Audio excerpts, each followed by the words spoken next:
Hello everyone, we are going to start the webinar.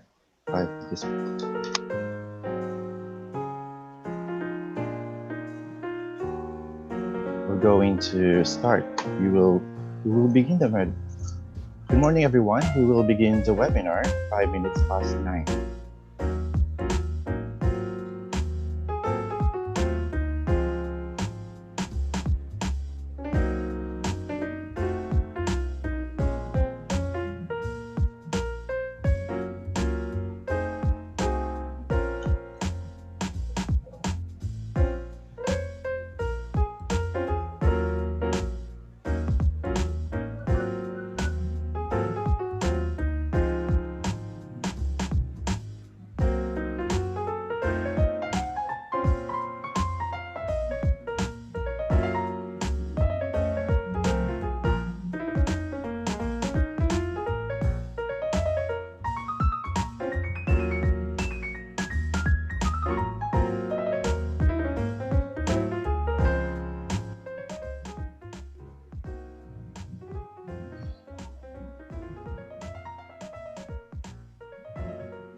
Hello, everyone. We will begin shortly after our second reactor is in. Thank you.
Hello. Good morning, everyone. Isang mapagpalayang araw sa ating lahat. Welcome to this webinar on Institutionalizing Ethics Review in the College of Social Sciences and Philosophy, University of the Philippines, Diliman, organized jointly by the UP Population Institute, the Demographic Research and Development Foundation Incorporated, and the Philippine Population Association. I am Ryan Pagirigan, a researcher at the RDF. I will be the moderator for today's webinar. On behalf of UPPI, the RDF, and PPA, I thank you for your participation. This is the first of the webinar series of the UPPI that will feature the academic and research works of its faculty and researchers. We are happy to have participants from various sectors, the academe, government, non-government organizations, and civil society from all over the country. We would like to acknowledge the Office of the College Secretary, Office of the Dean CSSP, the following CSSP department chairs: Dr. Michelle G. Ong of Psychology, Assistant Professor Jem R. Javier of Linguistics, Professor Herman S. Kraft of Political Science, and Assistant Professor Josephine Janicio of Sociology. Faculty from Geography, Linguistics, and Sociology Department, Philippine Center for Population and Development Executive Director Marilyn Dangilan, Philippine Social Science Council Executive Director Dr. Lourdes M. Portus, Commission on Population and Development Executive Director Undersecretary Juan Antonio Perez, our colleagues from the UP Asian Center, UP Institute for Small Scale Industries, University of Nueva Cáceres, Bataan, Xavier University, University of Southern Mindanao, Hong Kong University of Science and Technology, Cornell University, Philippine Institute for Development Studies, and the United Nations Population Fund. We also see that some of our student applicants, our current graduate students and graduate students from other departments are on board. Welcome. We are recording and live streaming this webinar on our official Facebook and YouTube pages. Today, we are honored to have Dr. Josefina N. Natividad, who will discuss her paper titled Institutionalizing Ethics Review in the College of Social Sciences and Philosophy. This activity is also meant to honor Dr. Natividad, who is due to retire from our university at the end of July after serving UP for over 40 years. We are equally honored to have Associate Professor Peter A.C. and Dr. Leonardo D. De Castro from the UP Department of Philosophy as reactors. Also joining us today is Dean Bernadette Abrera, who most recently completed her first term as Dean of our college, the CSSP. Before we proceed, please allow me to give a few ground rules so that our webinar may run smoothly. First, audio is on mute and video is off for everyone, except the speakers and myself as moderator. Second, please send your questions or comments using the chat function at the bottom of your Zoom screen at any time. We will also be getting questions from viewers on Facebook and YouTube. Thank you. To formally start, may I call on Dr. Grace T. Cruz, Director of the UP Population Institute, for her welcome remarks. Dr. Cruz? Thank you very much, Ryan. Good morning, everyone. Welcome to the launching of the UPPI webinar series. I thank you for your participation. This is our very first webinar, and we hope to organize more in this series that will feature the academic outputs that will include, among others, the research work of our faculty members and researchers. Today, we are delighted to have Dr. Josefina N. Natividad, who will give a talk on the institutionalizing the ethics review process in the CSSP of the University of the Philippines here in Diliman. Her lecture is very relevant and timely in the midst of increasing clamor for more ethical practices and protection of rights and welfare, particularly in this difficult time of pandemic. Consistent with its mandate to serve as a research university, the University of the Philippines is expected to lead in initiating innovations in research, promoting and implementing research and development in various fields of expertise. As UP continues its search for its research initiatives to a higher level, We in the social sciences are expected to play a big role in upgrading the standards of research. This we do not only by engaging in groundbreaking research that are beneficial to society, but by conducting research that are compliant to standards of ethical practices involving human participants. It is in this context that an ethics review process needs to be put in place in our college to ensure that our human subjects are not harmed and that research outcomes are credible. I would therefore like to wish to congratulate Dr. Natividad for choosing a very important topic for her retirement lecture. Yes, as been mentioned earlier, Dr. Natividad is retiring at the end of this month and would like to take this opportunity to thank her for her long years of service to the university. I also extend our gratitude to our distinguished panel of reactors, Professors Leonardo D. De Castro, PhD, and Peter C. PhD, both from the Philosophy Department of our college here in UP Diliman, who will share their expertise on the issue. I also wish to thank Dr. Dean Bernadette Abrera for her participation this morning. To all participants joining us from different parts of the country and from abroad, thank you and welcome. I'd like to end by thanking the IDF for collaborating with UPPI in organizing this webinar. I have to admit that it was quite challenging to organize a webinar for the first time. We thank all the faculty members, researchers, and staff involved in the preparation of this webinar. Thank you very much and have a good day.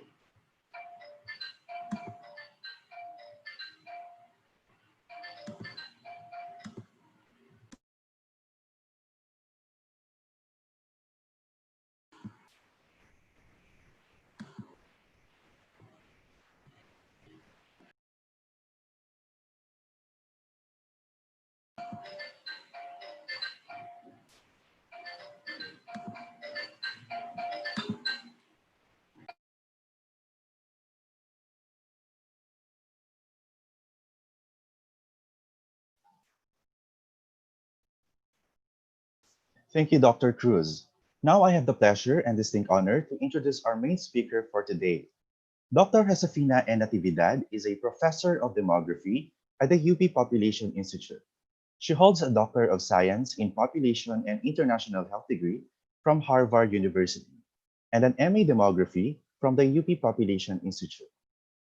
From 1980 to 2005, she was a member of the faculty of the Department of Sociology, CSSP UP Diliman. From 1994 to 1997, she served as director of the Office of Institutional Linkages of the UP system. She was Vice Chancellor for Academic Affairs of the UP Open University from 1997 to 2001. She joined the UP Population Institute in 2005 and held the position of UPPI Director from 2011 to 2014. She has published extensively on a diverse set of research topics, notably aging, adolescent sexuality and health behavior, early childhood education, and demographic consequences of disasters. From 2018 to 2020, she was the chair of the Research Ethics Committee of the College of Social Sciences and Philosophy. Without further ado, let us welcome Dr. Josefina N. Natividad. Dr. Natividad, please.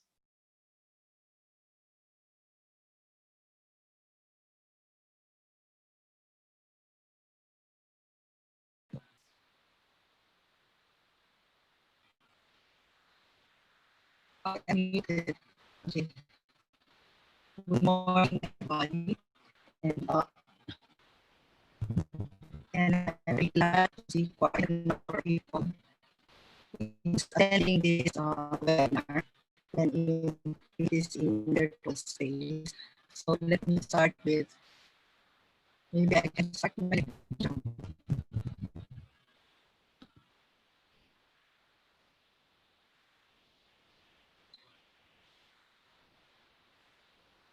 yes.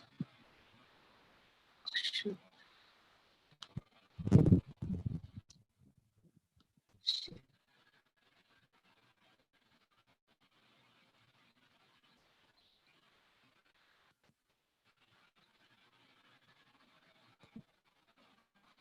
Okay. So the title of my presentation is Institutionalizing the Ethics Review Process in the College of Social Sciences and Philosophy. And I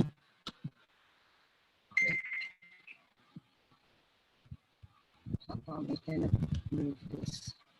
Sorry po. This is the outline of my presentation.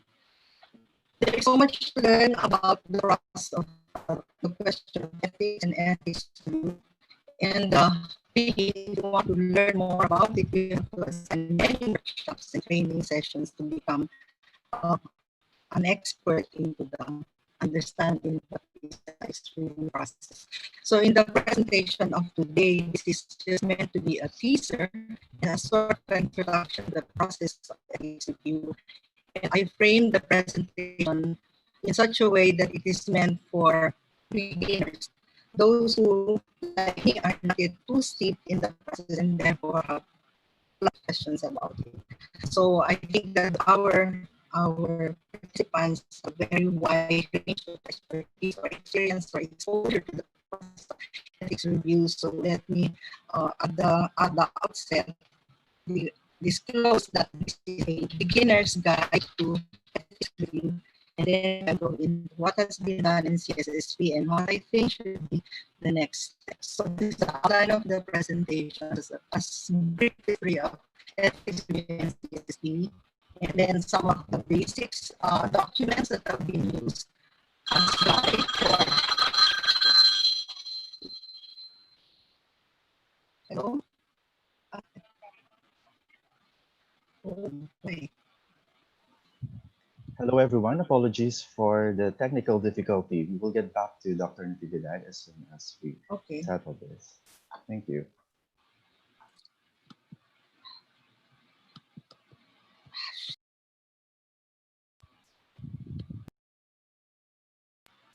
Sure.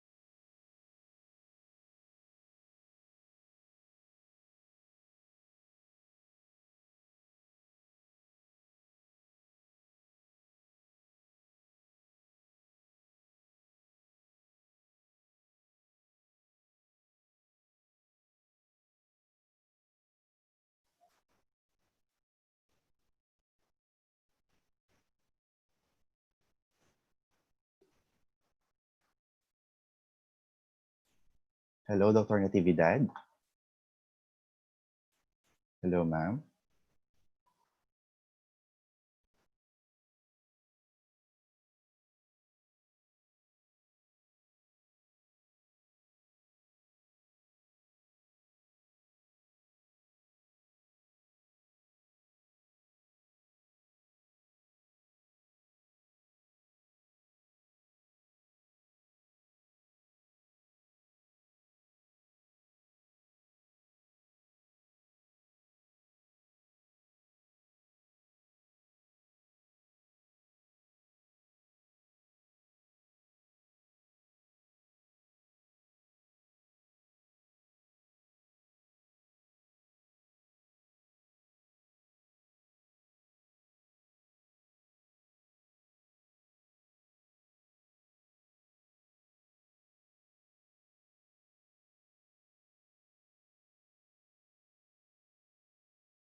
Hello, everyone. Apologies for this technical difficulty. Please stand by as we wait for Dr. Natividad to fix her audio. Thank you.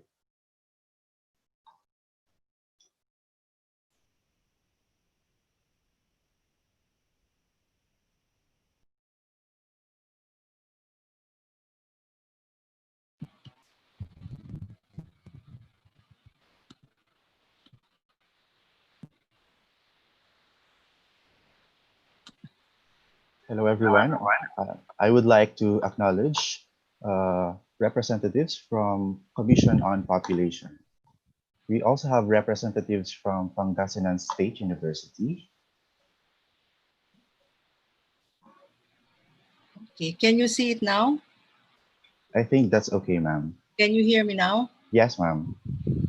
So I will resume Would it be okay if you start again, ma'am, from the start? from the top. Yes, ma'am. Thank you. Okay. Sandali ha. This is slideshow. Okay. You see that? Can you see this? Yes, ma'am. Can you Yes. hear me? Yes, ma'am. Okay. So this is the outline of my presentation. And as I've said, I think I was on number 3. The basic concepts and definitions that we cover is two big chunks of concept. One is what is research and what kind of research are covered by ethics review. And the second chunk is the issue of informed consent. So there's a lot about the ethics review process, but these are the two portions that I chose to focus on because I think that for us beginners in the ethics review process, this answers some of the basic questions that we ask ourselves, such as should I ask for a review if I'm using sector analysis? It's a usual question we have in demography. Or if I am using other forms of gathering and I cannot get informed consent, am I still compelled to get informed consent? So these are some of the questions that will be explored in this presentation. If you have further questions, I direct you to Professor David Castro and Peter C because they are the experts in this field.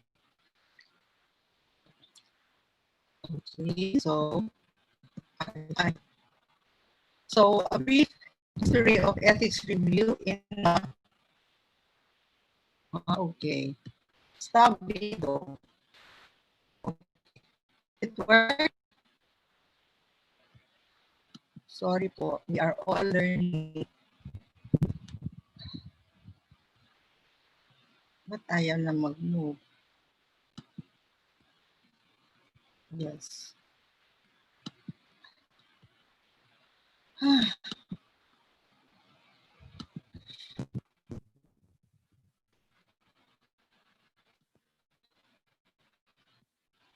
Outline.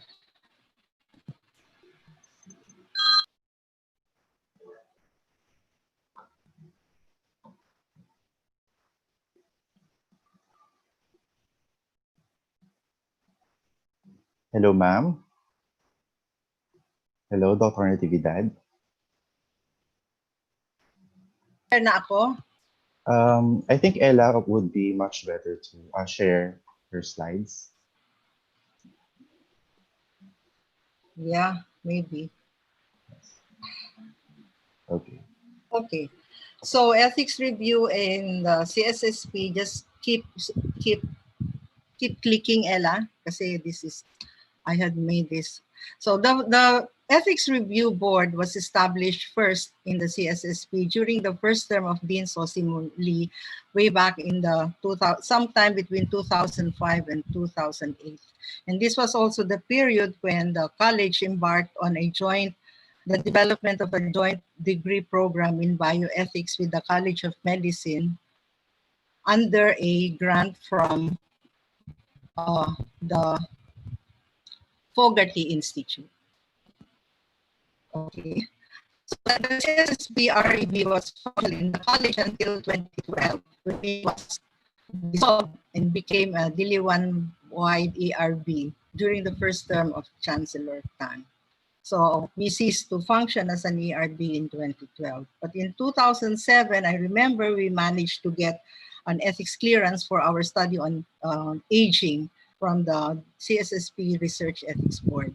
In 2018, Dean Abrera formed the Research Ethics Committee to study and to determine how to revive the practice of ethics review in the CSSP because of the growing need for an ERB to operate in the college, to review the work of faculty, staff, and students. So for example, we find that if we need to have our projects reviewed, we have to go to the UP Manila uh, ethics review board, and they are also overloaded, so it takes a bit of a while to get projects reviewed there. Also, they would also tell us that since you are social sciences and our main emphasis is on health, you really should be thinking about putting up your own ethics review board so that it is more attuned to the needs of social scientists, because health research may require a bit more quite a different slant from social science research.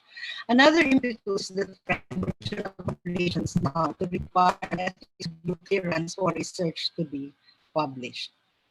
Next, please. Next slide. So, first we answer now the question then of what is ethics review as conducted by an ethics review board? When we use the term ethics review, we can get sidelined into thinking that what we are looking at is the whole range of behaviors that have to do with research. But the ethics review board has a more circumscribed function, and that is it is charged with the responsibility of reviewing prior to its initiation research involving human participants. And the purpose of the ethics review process that is conducted by an ERB is to protect the safety, rights, welfare, and privacy of human participants in research. Next slide. So, therefore, what the ethics review board as conducted by an ethics review, what is ethics review as conducted by an ethics review board is that it does not really cover or investigate misconduct of researchers like data fabrication, misreporting, abuse of authority, plagiarism, etc. It is also not the venue for complaints against researchers unless the complaint involves breach of approved protocol that results in harm to research participants. Next slide. So I hope that clears up some of our questions about what will an ethics review board cover. So if there is misconduct, it will go to another form of disciplinary tribunal maybe, but not an ERB, if it does not involve harming participants. So why do we have to do ethics review? Because ethical research requires balancing the value of advancing knowledge against the value of non-interference in the lives of others. So as scientists, we want to study human behavior, but we are also obliged morally to not to intervene unduly in the lives of others. So another way of looking at it is that there is some kind of an balancing that you have to make to do ethical research between the right to acquire knowledge and to advance science versus the right of participants to self-determination, privacy, and dignity. Okay, next slide. If we look at all of the standard operating procedures of ethics review boards across in the Philippines and in the rest of the world, we find that there are some important documents that have guided the development of these documents and when we do ethics review. For example, the first will be, the most relevant will be the Nuremberg Code, the Declaration of Helsinki, the Belmont Report, and the US Common Rule. Next, please. Next slide. Okay, the Nuremberg Code. What is the Nuremberg Code? For those of you who have exposure to Ethics Review Board, you know that the Nuremberg trials was the set of trials that was conducted at the end of the Second World War, trying those who did horrific experiments on human subjects during the war, mainly Nazis. So people who come to mind will be Joseph Mengele, who did these horrific experiments on twins, on the experiments on finding out, for example, what is the point at which humans cannot endure low temperature. So they will keep lowering the temperature until the human will die, and then they can record the threshold below which you cannot survive. So understandably, this horrified the whole world, and this gave rise to, after the trials, the development of the Nuremberg Code, which is a 10-point statement that is meant to prevent future abuse of human subjects. And these are the 10 points that the most striking about this is that participation in research must be voluntary, and that they may withdraw from the study if they wish. So there's the rest of the good thing about this is that if you want to study this further, you can just Google and then you can print this 10 points for yourself. So avoid unnecessary suffering. You cannot include death or disabling industry as a foreseeable consequence. The benefits must outweigh the risk. You should use proper facilities. It should be conducted by qualified individuals, and investigators must be prepared to stop the study if the participants die or become disabled. So if you notice, it's a very extreme form of they are safeguarding against that extreme form of abuse when you experiment with people. Next, please. The declaration, another milestone document, is the Declaration of Helsinki that was first written in 1964 and then subsequently updated during 75, 2000, 2002, and 2004, hindi po 40. And this established the ethical principles for medical research involving human subjects. And this is for the first time established or asked for the development or the putting up of institutional or ethics review boards for the first time. Next. Next, please. So the Belmont Report, on the other hand, is a report that was made by the U.S. Department of Health Human Services, and this was crafted by academics that put together physicians, ethicists, and a very wide range of experts to come together to craft an instrument or a statement that will state what should be the ethical principles that will guide the research of human subjects in order to protect the human subjects for research. So first, in this document, it defines the boundaries between practice and research. And practice refers to interventions that are designed solely to enhance the well-being of an individual. For example, the practice of counseling or of clinical psychology, while research is an activity designed to test hypotheses and permit conclusions to be drawn and thereby develop or contribute to generalizable knowledge. So there is also research in clinical psychology. Next slide. Next slide, please. Next slide. Ella. Next slide. Bakit nawala?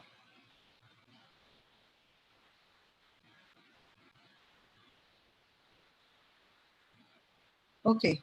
So research and practice may be carried on. Wait. Go back.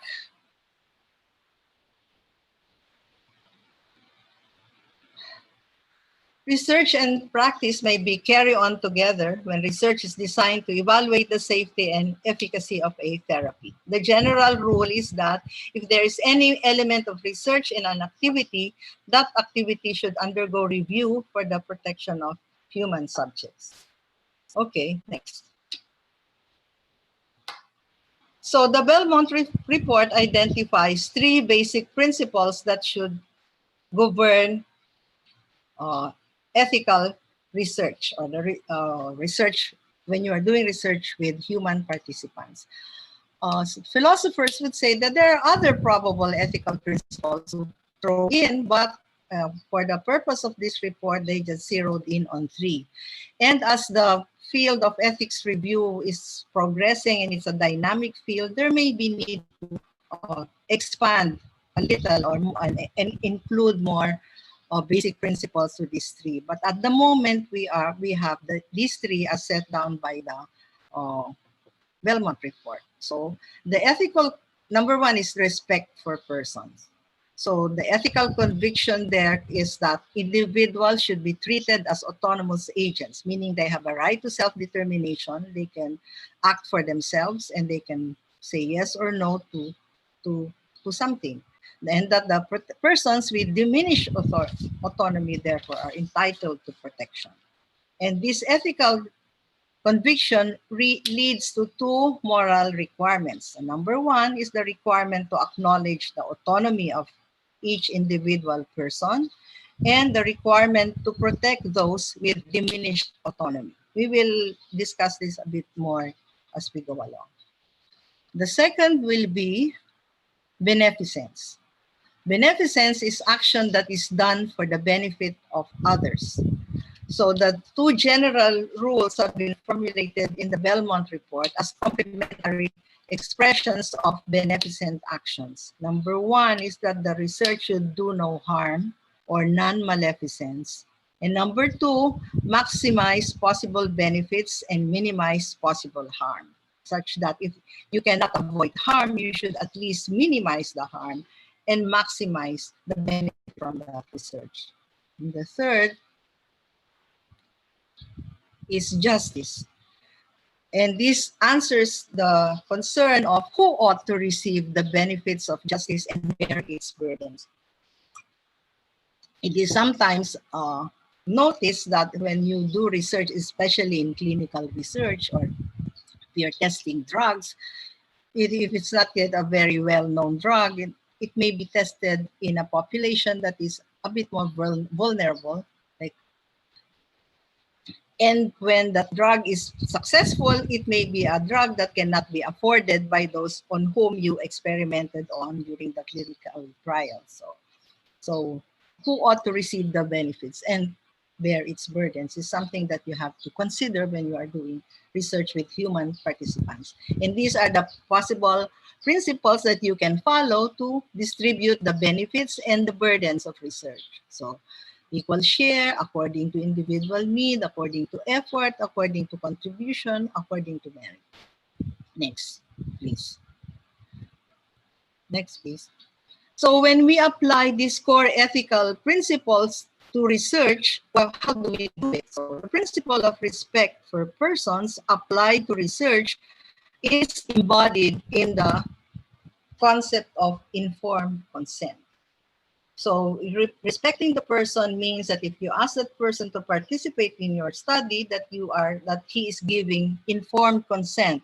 And informed consent will come from having been given, these potential participant, having been given all the full information about what you are going to do, comprehensiveness, comprehension, not comprehensiveness. Comprehension means that the person understood this information and will make the decision for himself based on on understanding those information, and that this person is voluntarily giving his consent to be included in your research. So that is how you apply the first principle in actual practice. Next, please.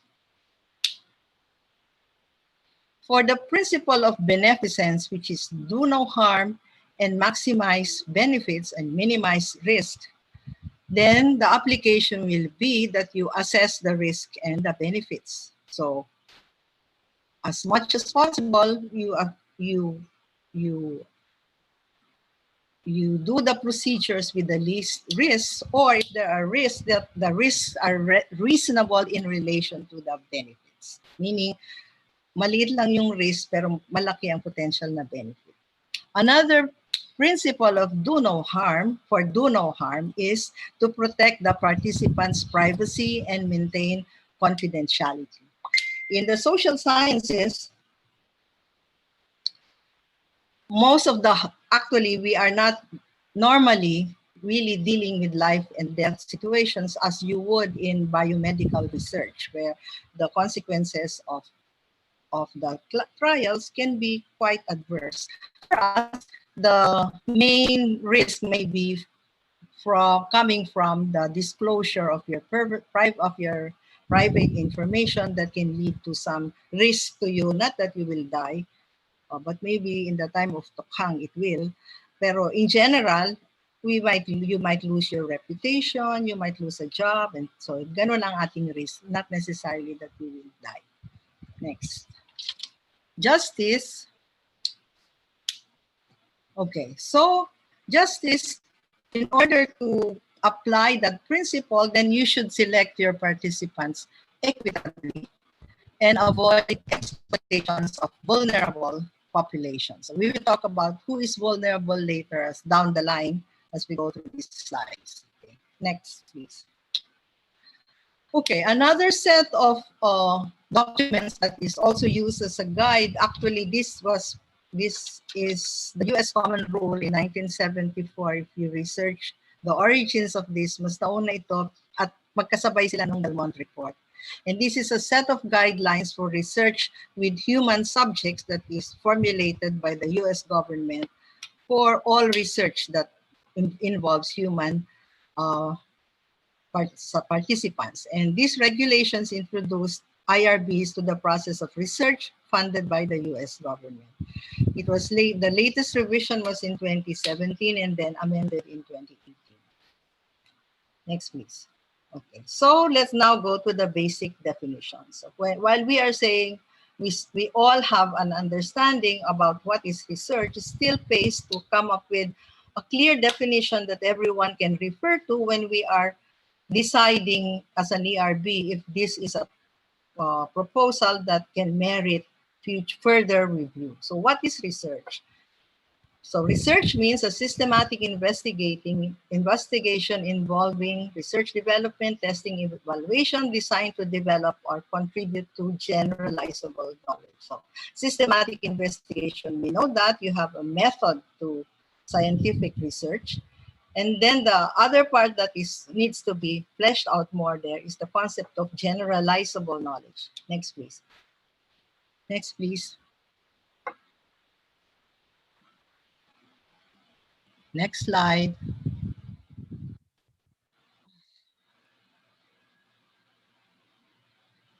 So what is generalizable knowledge, therefore?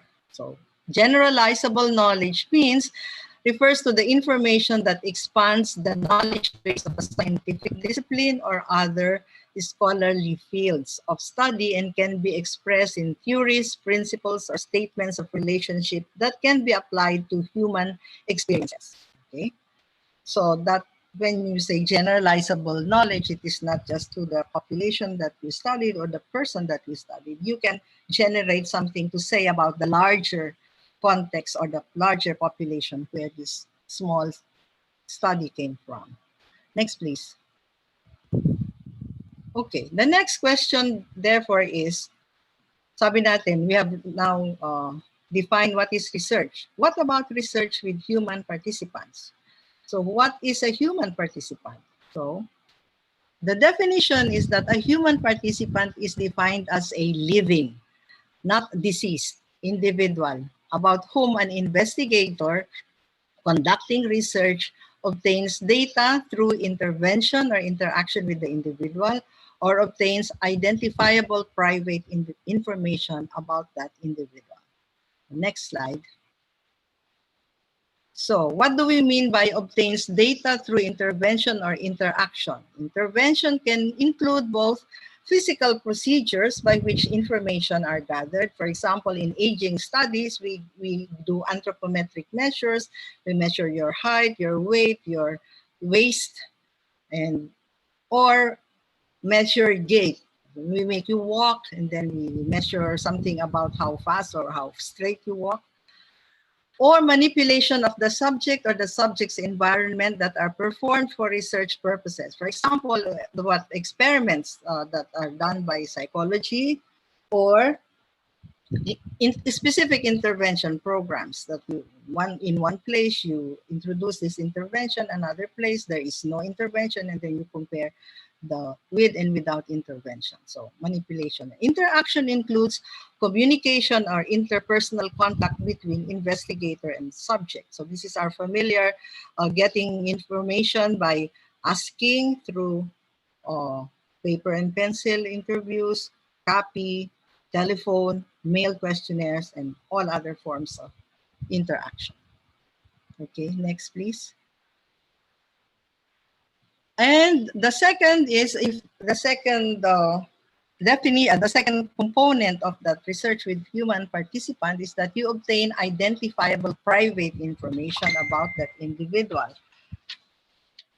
What is the private intervention? A private information. These are information about behavior that occurs in a context in which an individual can reasonably expect that no observation or recording is taking place. So that's private information. For example, I may want to do a research using see the CCTV footages in the MRT just to look into queuing behavior. Sino ang pumipila? Sino ang sumisingit? Mas marami bang babae? Mas marami ng lalaki ang sumisingit?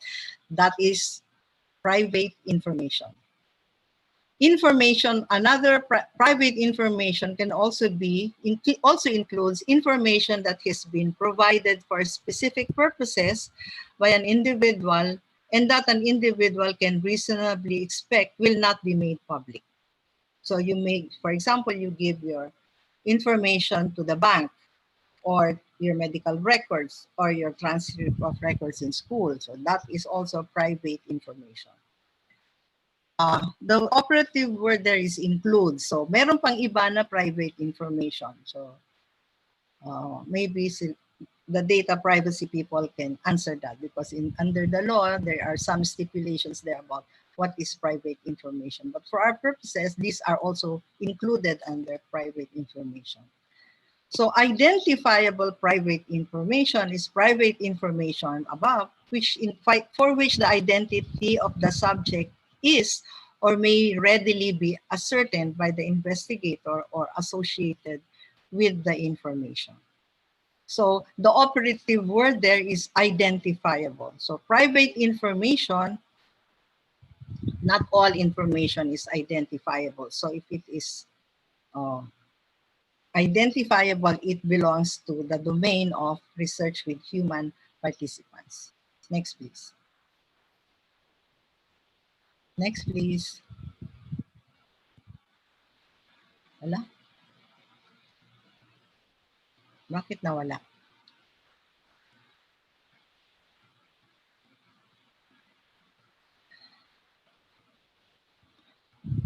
Okay. Next, please. Okay. So for purposes of ethics review of research with human participants, given this definition, the following activities are deemed not to be research. Well, I was also surprised by this. So scholarly and journalistic activities, including the collection and use of information that focus directly on the specific individuals about whom the information is collected, is not considered to be research under the definition of the ERB. Kasi bago umangal ang mga taga-history, ito po ay sa purpose lang ng ERB. Okay? Because the generalizations, there are no generalizations. You are studying a specific individual.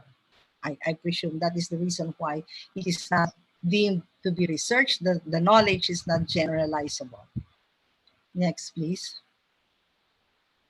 Also, according to the common rule, public health surveillance activities that are limited to those necessary to allow investigation of an ongoing public health problem like the SARS-CoV-2 or coronavirus is, if you're going to do research, for example, I think on the data drop of DOH, then that is not considered research because it's specific to this outbreak situation. And if you're using it simply for the purposes of crafting your interventions relative to this ongoing crisis.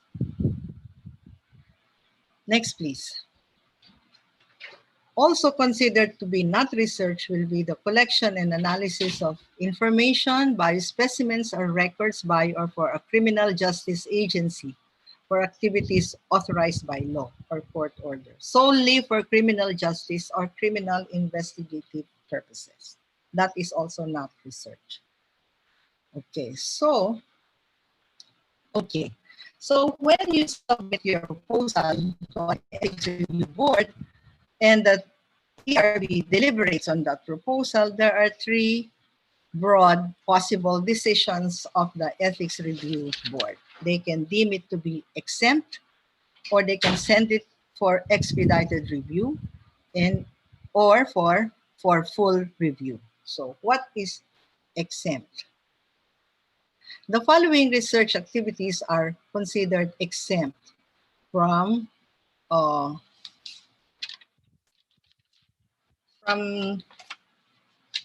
review. Okay. Research conducted or established or commonly accepted, medyo mahaba ito, but what this is saying is that normal research in an education setting where you test, for example, the differences between two teaching approaches on the learning outcomes of students is considered exempt from ethics review. Mainly also because you are not interested in the personal circumstances of the pupils that are participating in the test, but just the concentrating on the outcomes or the performances. Okay, so most research in under educational settings to test the effectiveness or comparison of curricular techniques, things like that, classroom management methods can be exempt from review. Number two, next please. Research that includes interactions involving educational tests, survey procedures, interview procedures, or observation of public behavior if at least one of the following criteria is met.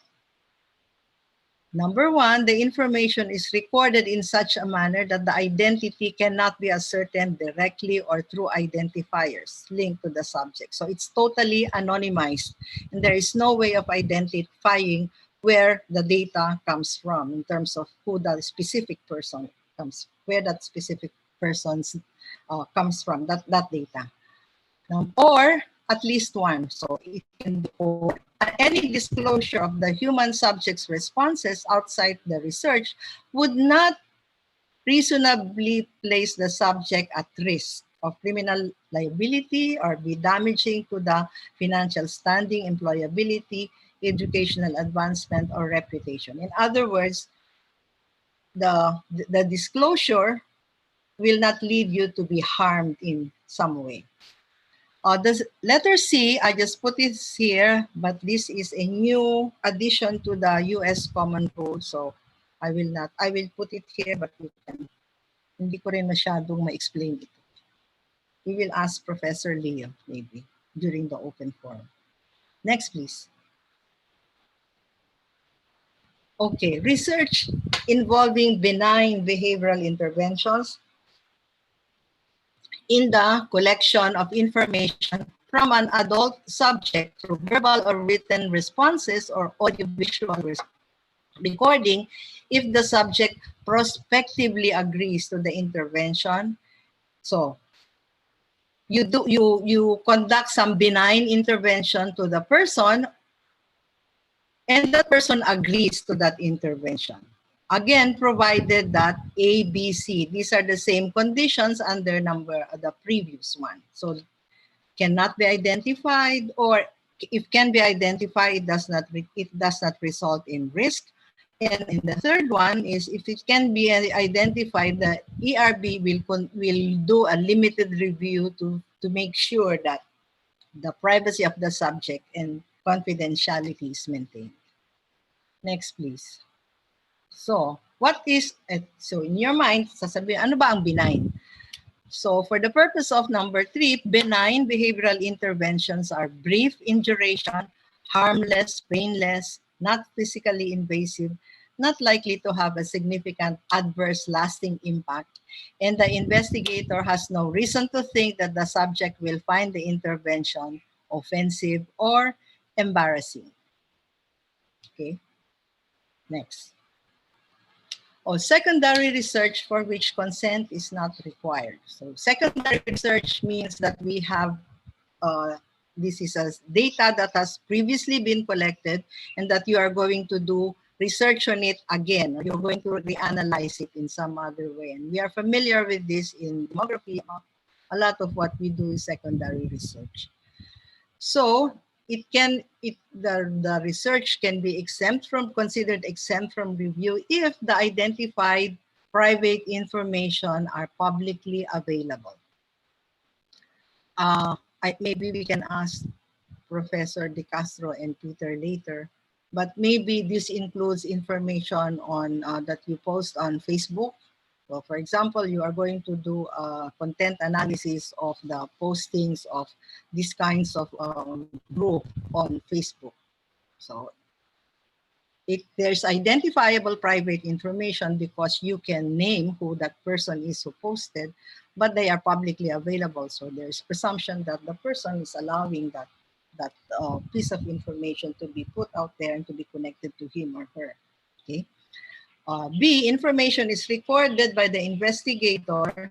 Again, is in such a manner that the identity cannot be ascertained directly or through identifiers. So it is anonymized. And the investigator will not contact the subjects and will not re-identify the anonymized subjects. Okay. Or the research involves information involving use of identifiable information but subject to the Data Privacy Act. Also, number D, the research is conducted in behalf or for a government agency using government-generated or government-collected information obtained for non-research activities.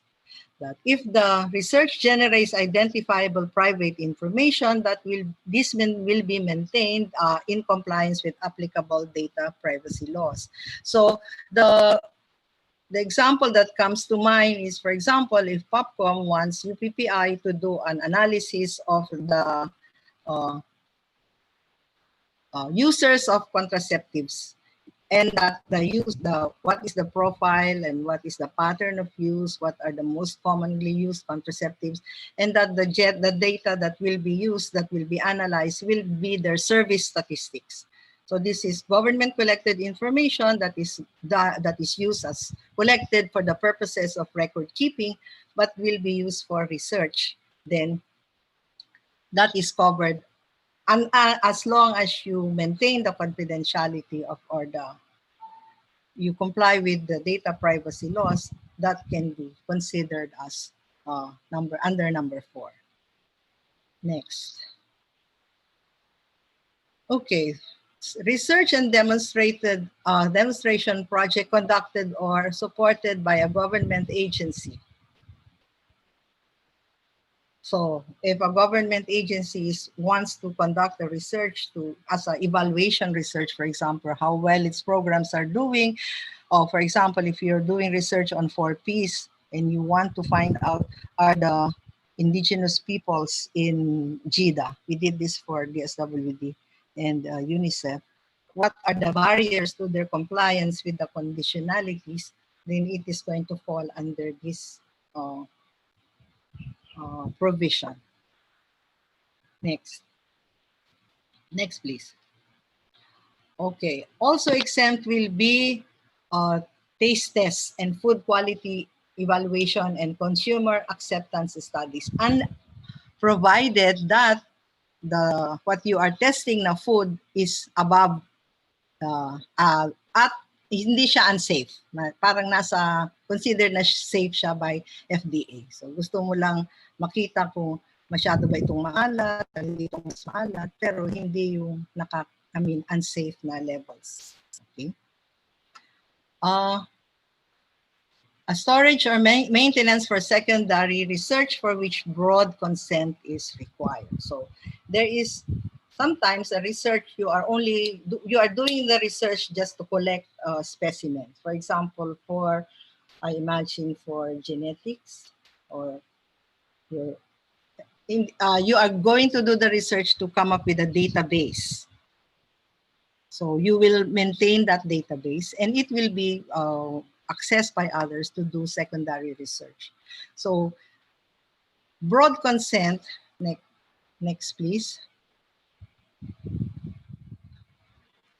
Next please. So what is broad consent? So this is when the participant gives consent that after removal of identifiable private information, such information or biospecimen could be used for future research studies or distributed to another investigator for future research without additional informed consent from the subject or the legally authorized representative. In other words, broad consent means that pagka pumayag ka na maging participant sa isang study, you are also broadly saying that, okay, others can analyze my data in the future without having to come back to me again to ask me if I am allowing that data to be analyzed. I think we had this kind of a provision in the consent form that we used for the 2007 Philippine study on aging. It was a very long, a very detailed document that was designed by the Japanese. And part of that is that it tells the potential participant that other people will study what you will tell us, hindi lang kami, pero hindi nila malalaman kung sino. So if you say yes to that, you have given broad consent. Next, please. Okay. O ito. So kung kailangan ng broad consent, there has to be a documented of informed consent the first time, or the waiver of documented or documentation of consent. And the investigator does not include returning individual research results to subjects as part of the study plan. This provision does not prevent an investigator from any legal requirements to return individual research results. Okay, next please. So, okay, so those are the 8 possible circumstances under which a research proposal may be considered as exempt. But it is not the researcher that will say, I fall under exemption 1, exemption 2, or exemption 3. So hindi na ako magpapa-review. No, it's the ERB that will make the determination that your review is exempt, that your research is exempt, not the researcher. So you still have to submit to, if it is research with human participants, then you still have to submit to the ERB. Okay. Next, please. So the next will be, what about for expedited review? Expedited review is the status that is given to a proposal that does not need the review by a full board or panel. And the review is performed by a competent expedited reviewer, who is also part of the entire board. Hindi lang uupo yung isang grupo. Hindi, meron ng mga experts na titingin sa yung proposal. Okay, next please. So, alin ang pwedeng mag-classify for expedited review? Number 1, a research involving materials that have been collected or will be collected solely for non-research purposes, such as for treatment or diagnosis. So, it says here, note that some research in this category may be exempt from review. So that is the reason why your proposal still has to come up to an ERB, because there are nuances in the proposal that may warrant it to be considered exempt ito, itong isa ay hindi expedited review ito. So the ERB will make that determination because there are some overlaps, as you can see here. So this category includes secondary analysis of existing or future data sets, such as databases containing, why do I get this notification that criminal justice system records, education records, or survey data. Okay? For expedited review din a collection of data from voice, video, digital, or image recordings made for research purposes. So it's not always the case that we get actual data that can be put on pen and paper. So it can be video, voice, digital. So this includes observational studies of human behavior and characteristics where personal identifiers are recorded and the data are not particularly sensitive in nature. Okay. Research on individual or group characteristics or behavior, or research employing survey, interview, other methodologies, as long as they do not fall under the exempt category. So included here will be experimental studies of human behavior, attitudes, opinions, and decisions, where the experimental manipulation consists of subjects reacting to hypothetical or contrived situations that are not expected to have significant lasting effects on the subjects. Sometimes it's a thin line between ito ba ay benign intervention or hindi na. So kailangan, kasi this is also falling under the exempt category in some way. So it's the ERB that will make that determination. Survey research where the respondents are approached in a natural setting, either personally or through a communication medium by mail, telephone, or the internet, and participation is voluntary. So I guess opinion research, where you approach people via telephone or through the internet, survey research via the internet, or by mail, or by just randomly selecting people that you see in some group. And the participation is voluntary. That can also be considered exempt. And evolving research activities. This I remember was one of the questions that was discussed in some of our meetings. What if you are doing research that is the process is that it is an unfolding research, and that the direction of that research will depend on what you find out now, so that you cannot specify a hypothesis from the beginning. So it's also included here. Evolving research activities such as ethnographic studies or focus group research, where the research activity is refined in various ways in response to earlier data collection. And the topic, my screen is, I cannot see the rest of my screen, are, how do I adjust this? Full screen. Wait, sorry.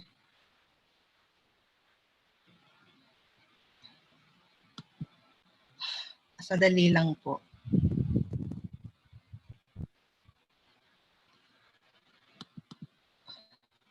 Okay. Are not especially sensitive. Okay, next please.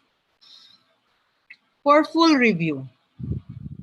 Full review shall be required for proposals that entail more than minimal risk to participants or those that involve vulnerability issues. So there are two crucial phrases here: minimal risk and vulnerability issues. So let us define what these are. What is minimal risk? Minimal risk means that the probability and magnitude of harm or discomfort anticipated in the research are not greater in and of themselves than those ordinarily encountered in daily life or during the performance of routine physical or psychological examinations or tests. Okay. Again, that concept of minimal risk will be debated upon in the ERB. Minimal nga ba yung risk? But this is the broad definition. Next. Vulnerability issues naman. So the ERB shall determine that there are appropriate additional safeguards included in the research to protect the rights and welfare of participants who are likely to be vulnerable to coercion or undue influence. So, meaning, kung vulnerable sila, then hindi na sila fully autonomous in giving their consent. And therefore, you may be violating the first ethical principle of respect for the person. So examples of vulnerable populations or groups are students or employees of researchers or investigators. So kung student or employee mo or gagawa ka ng research, hindi sila makahindi sa'yo.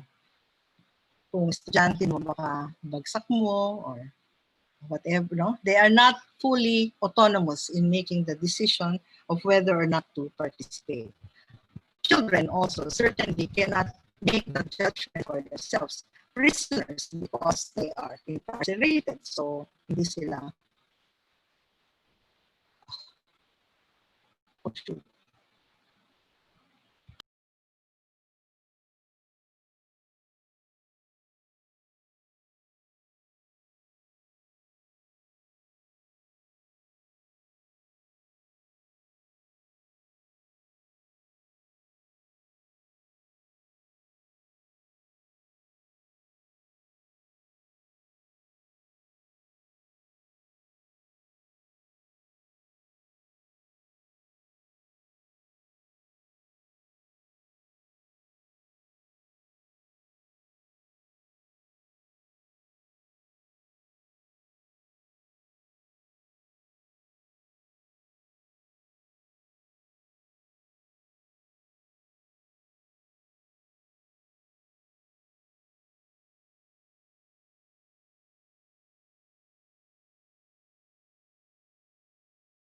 Okay, yeah. Oh shoot, this is nakaka-nerve-wracking naman ito. May audio na? Yes, ma'am. Okay. Can we go back? Okay, so ito yung mga possible na may vulnerability and therefore will need a full review. When you have with physical or mental disabilities, economically or educationally disadvantaged, vulnerable because they are institutionalized. So for these kinds of research, then you will need the full board review. I remember in the YAPS, when we did the YAPS in 2013, it underwent a full board review by the, I think it was FREB at that time because it was funded by PCHRD. And the reason is that our subjects included children or minors 15 to 17 years old. And it was also deemed that the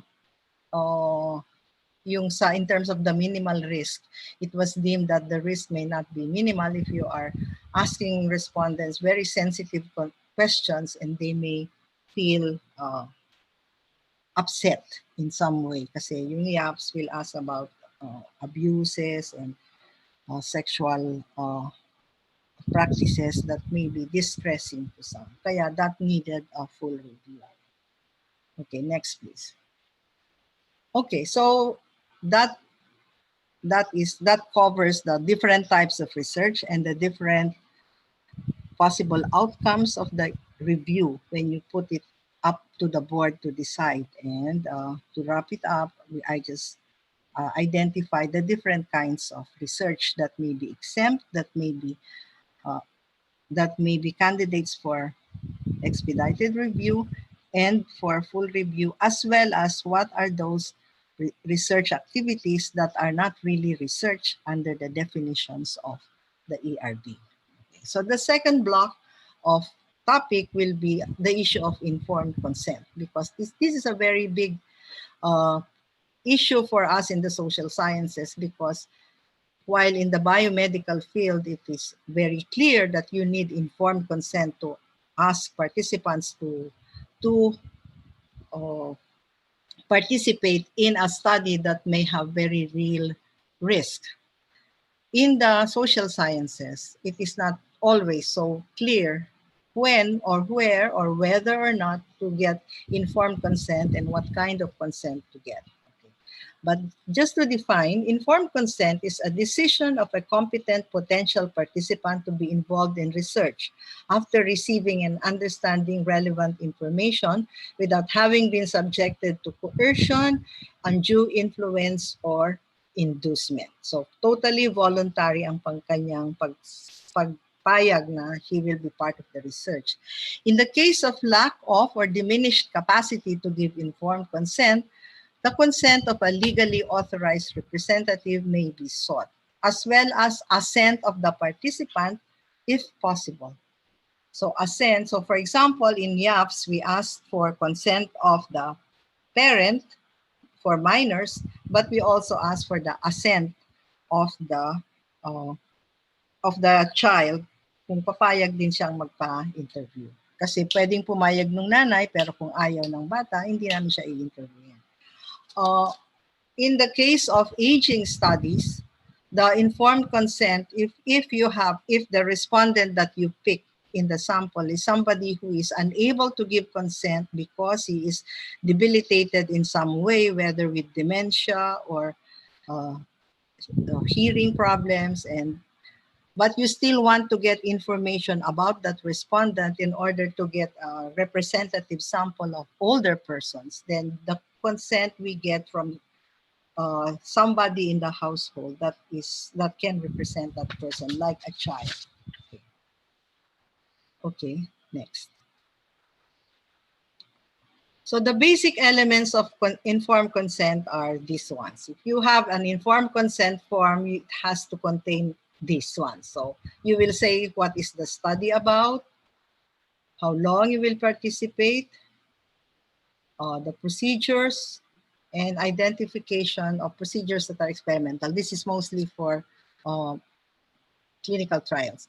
A description of risk, possible risk, a description of benefits, appropriate alternative procedures. This is for clinical trials again. And then you will also describe the extent to which confidentiality will be observed. Next, please.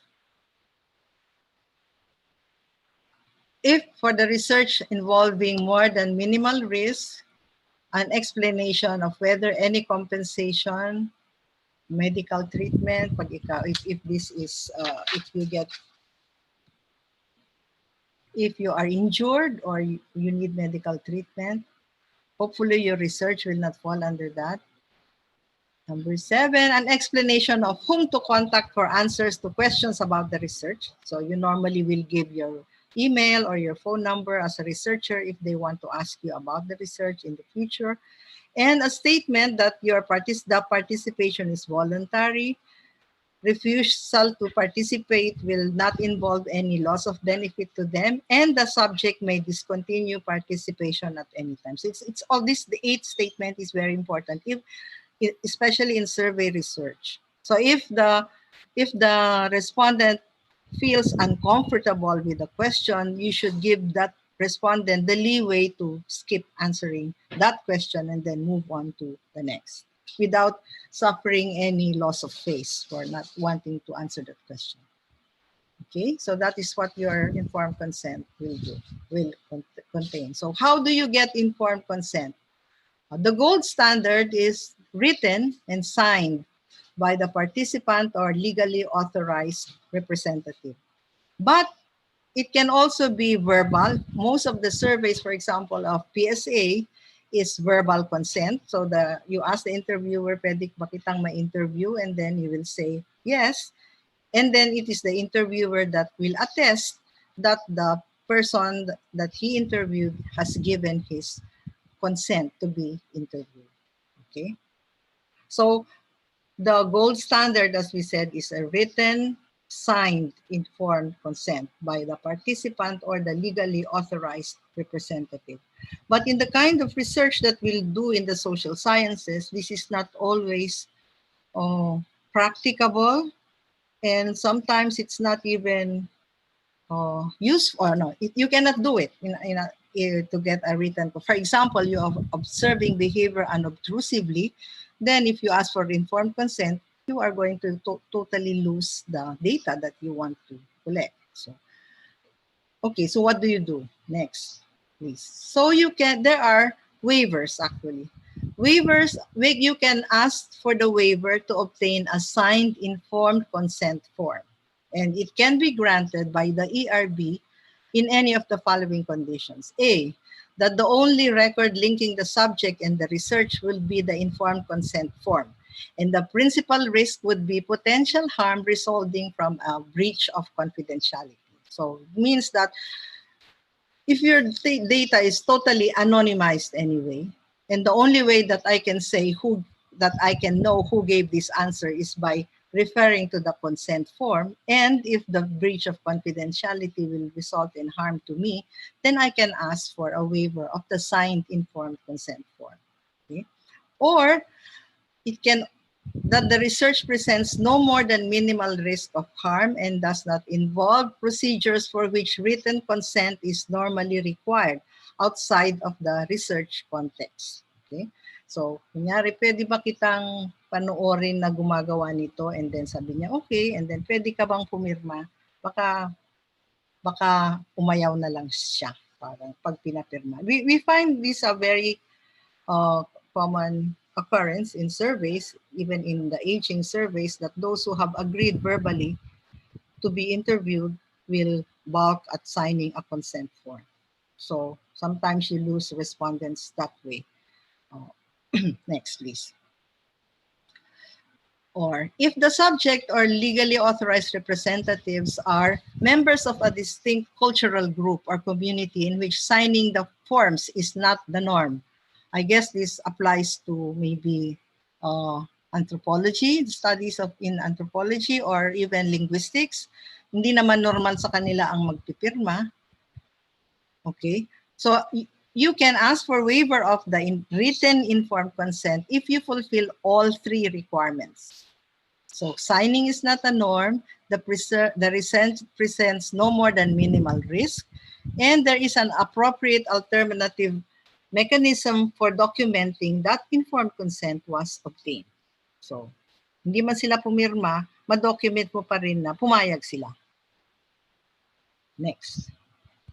Okay, but you can, under some circumstances, you can not get informed consent at all. So you may ask for a waiver of requirement to obtain not just the written consent, but to obtain informed consent. Okay, and they may be granted under the following. All four must be satisfied. The research involves no more than minimal risk. It could not be practicably carried out without the requested waiver. The waiver will not adversely affect the rights and welfares of the subjects, and whenever appropriate, the subjects will be provided with additional pertinent information after the participation. So this can be for participant observation or for studies in anthropology, for example. Okay, hi. Can you just flash out? Okay, so all that is about informed consent. Now you know what is your research, whether or not you get informed consent. So what will I submit to the board? So these are normally what will be examined by the ERB. First is your research design. And then what are the risks and potential benefits? How did you select your population? These are the main points for ethical review, kasi using the three basic principles: inducements, protection of participants, confidentiality, informed consent process, and community considerations. Why the research design? The ERB will also look into your research design because of if your a poorly designed research is unethical research. Meaning, nagsayang ka lang ng oras ng iyong participants if your research design is so bad that you are not going to reasonably be able to answer your research hypothesis or generate data that will address your research hypothesis. So, however, it's not the research design. It's not the when you submit your proposal to the ARB, it should have already been vetted as far as the research design is concerned. So it's not the ARB that will show you what the proper research design is. So ideally, kung ikaw ay student that has already gone through your proposal stage, has been seen by your advisor and then corrected, and so that it is not the job of the ARB to comment on your research design to improve it. Next, please. Okay, so now the last part, ang haba, no? Institutionalizing, review, given all of that, how do we now institutionalize the ethics review in the CSSP? So this is the current stat. I will look at the current status and what I consider are the next steps that the college should be taking to this to get the CSSP ERB up and running in the college. Next, please. Okay, the current status. So there was a Dean Det created the REC in 2018 with members from each of the 8 departments and institute, and then URA was appointed, Von, who is a dedicated staff to assist the REC. We also have an office space at the CSSP reading room. It's a small space there, but it's big enough. It has a cabinet that can be locked and the basic requirements of an ERB room. And then we conducted an ethics in research workshop with Professor Leo de Castro for 2 consecutive Mondays in September and 2019. Also in September 2019, a smaller technical working group was created to draft the SOPs for the CSSB ERB. The members of this technical working group are Professor Renato Manaloto of Philosophy, Diwa Quinones of Psychology, and Risa Cases of Sociology. I think they are here. Next, please. The draft of the SOP was completed in March, and we were in the process of getting it really finalized and for submission to the dean right up to the time we went on ECQ. So naudlot yung process, pero there was a draft, and largely through the efforts of Ato Manaloto, and then with inputs from all 3 of us. And then we submitted the final output to the dean. Okay. Okay, so that was the status before the pandemic hit. And then we submitted the output in June. This is a picture of who attended the workshop, and we had our certificates of participation there. Next, please. Okay, what are now the next steps, therefore? So I think the first order of the day will be to revive the CSSP Research Ethics Board and rename it the CSSP Ethics Review Board. So yun yung napagkasundoan ng small technical working group. It's not really to establish an CSSP because we already had one. We will just need to revive it. Tapos, number 2 is to finalize the SOP and have it formally adopted by the College Assembly. We sent out the copy of the SOP to the CEB, but I understand that given the circumstances that we are under now and the fact that you are all preparing for online classes, maybe this is not the right time to devote time to this, but we have to get it finalized. It's still in draft form. And if once we get that ERB SOP, sometime we need to apply for level 1 accreditation with the FREB, because the FREB is the policy-making body for research, ethical research. Even if it is about health research and health-related research, still we have a lot of intersection with what is the domain of the FREB. Number 4, we need to do regular training in the faculty. This is, I mean, you cannot learn about ethics review in one lecture like this. It has to be an iteration, we have to look at many case studies so that we can see the nuances of when some ethical breach has been made. It's like that. Kailangan maraming training. And number 5, this one we can do right away, require ethics review of all student research, both undergraduate and graduate. Next. I found a 2-step process that maybe we can think about adopting for the CSSP. This is from Cornell, where Florio is now.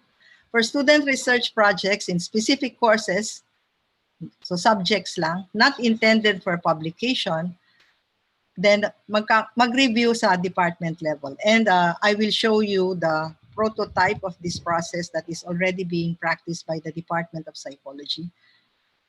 But for student research intended for publication and public presentation, thesis or dissertation, it has to be submitted to the CSSP ERB for ethics review.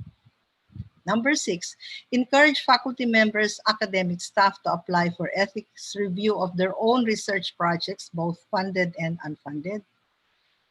Actively cultivate the culture of ethics in research at the CSSB. As CSSB, we can have working groups, discussions, Zoom meetings uh, about this. You pala, magre-retire na ako.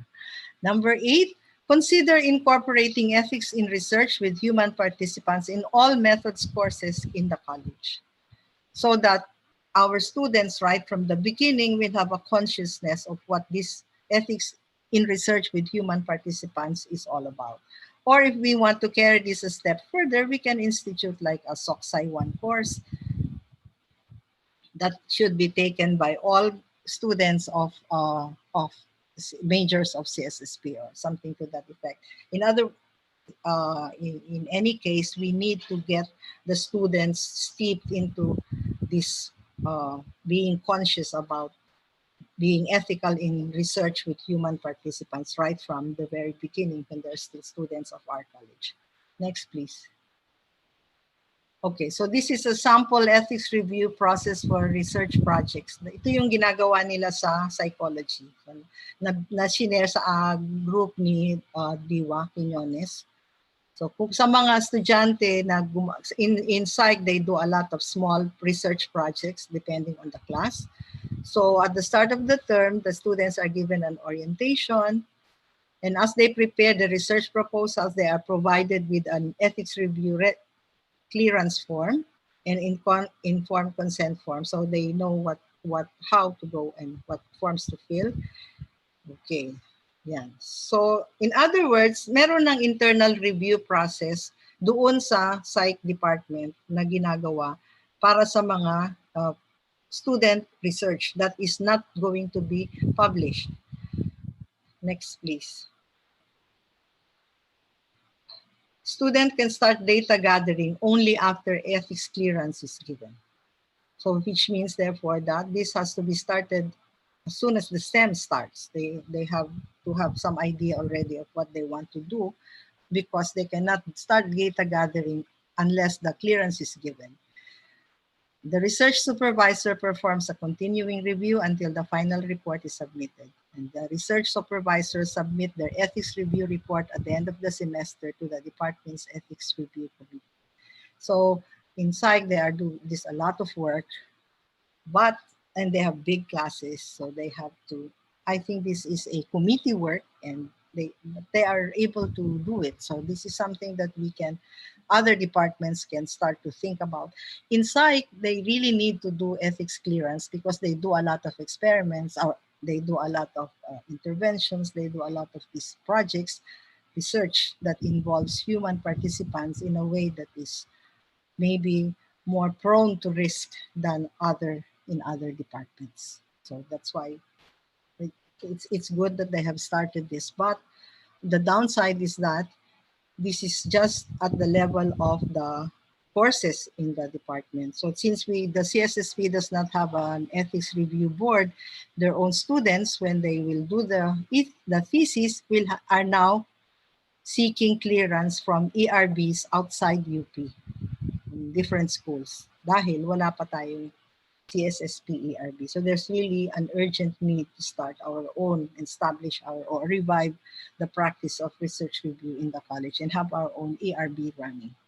Next, please. I'm almost done. So the draft SOP of the CSSP ERB that has been submitted these are the basis for the SOP. We did not reinvent the wheel. It's just a matter of getting, kasi yung process naman ng mga SOP, ang mga SOPs are all the same template. They come from the same source documents, and so we just put them together and customized a bit. And what we added that is not probably there in other ERB SOPs is the last one. Please, next slide.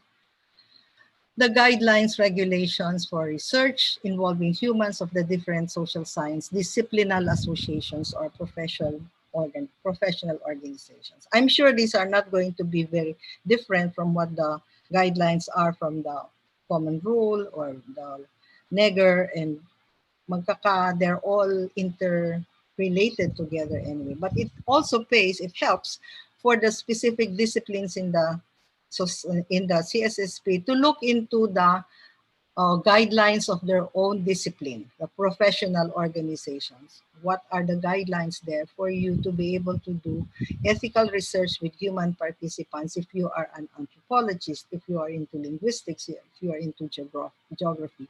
So ito yung sinubmit ni Diwa at ni Risa na kasama sa TWG that are the basis of that will also become their basis for the review of the proposals that will come to them in future once the ARB is up and running. Okay, I'm almost done. Next, please. So this is the suggested composition of the CSSP ARB. There will be a full board composed of a chair and the chair of the panels and a community representative. And there will be separate panels for each of the disciplines except for philosophy. And there will also be technical consultants and subject matter experts. I did not draw the lines there because that is up to the CSSP later to decide what kinds of lines you want to make, if you want to make a line or what you want to enclose it in a square and so to represent the relationships of the panels to the board. So in any case, what this in the suggested composition of the CSSP ARB, then because you will be reviewing into my mind student and undergraduate and undergraduate degree proposals, then each will be reviewed by their own panel. So submissions of anthro students will go to the panel for anthropology. But later, if we open up for review from the outside, then that is up to the college to decide how to farm out future submissions outside of CSSP, how to farm it out to the panels for their review. Hindi pa yan, I mean, we have not gone that far, but in maybe in the long run, that is the direction that the CSSP ERB should be taking. Okay, I think that's my last slide. Okay, so in closing, maraming salamat sa inyo for na nag-attend dito sa seminar na ito. And I also, well, and also thanking KSSP, CSSP, which has been my home since 1980. Imagine, when I joined the university, when I joined UP Diliman in 1980, we were still a College of Arts and Sciences. And so it's been a long journey. And so, maraming salamat and thank you for being here. Thank you very much, Dr. Natividad, for your comprehensive presentation on the need to revise the ethics review in the college. That was more than 40 years worth of experience in teaching and research, summed up in almost 100 minutes. 100 minutes. We're delighted to have more than 100 participants here in Zoom. We also have participants watching on Facebook and YouTube. If you wish to receive a certificate of attendance, kindly email us at opinst@up.edu.ph. We would also like to acknowledge Dr. Mary Ann Sunga Vargas of UST for her patience, Dr. Mary Caroline Castano, also from UST, Tabula Rasa LGU Malapatan, Sarangani Province, that at SEO Santiago City, University of Eastern Philippines, Ateneo de Davao University, Cebu Technological University, Carmen Campus, and Philippine Social Science Council. Apologies as we would not be able to acknowledge all of you due to time constraints. We appreciate your interest in today's webinar. Apologies again for the technical difficulties that we experienced today. Thank you for your patience, and we will learn from this mishap. Let me remind the Zoom audience with questions to send them to us We're using the chat box. And for those watching through YouTube or Facebook, to send in your questions through the comments section. We will collate them to be asked to our distinguished speakers during the open forum. We now proceed to our first reactor, Professor Peter A. C. of the UP Department of Philosophy. Professor C was a research fellow in ethical issues in international research, School of Public Health at Harvard University. She chaired the Privacy Experts Group, Department of Health from 2008 to 2014. He has worked and published extensively on various research projects involving digital humanities, bioethics, data privacy, and research ethics, among others. Currently, he is the director of the Philippine Genome Center's Ethical Legal Social Issues Program. He leads the research project called the Development of a Data Privacy Toolkit for research involving human participants in the Philippines, a participatory action research project from 2018 to 2020. He is also the project leader for the DOST PCHRD funded a project to rapidly develop a set of ethics guidelines on COVID-19 hospital care. Professor Peter C., please.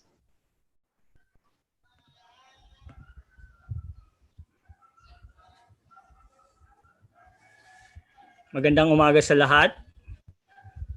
I'll be very brief, hopefully. When I say reaction, I'll take this to mean broadly to include both undercurrents and overcurrents in the discussions. Undercurrents referring to certain issues in the effort to institutionalize ethics committees at CSSP. I'm looking at rather arbitrarily in some institutional records. I will also be looking at some correspondence, but don't worry, not much. And I have benefited from interactions with colleagues. And when I say overcurrents, I will be looking at some of the broader regulatory tendencies in dealing with research involving human subjects, including the ones that confront organizations such as CSSP and UP. But these discussions would be more about caution rather than a description of what's really going on at CSSP. So this was in February 1, 2010. Part of the minutes, things discussed at PH 109. This is 5 years into the life of the CSSP-RRB.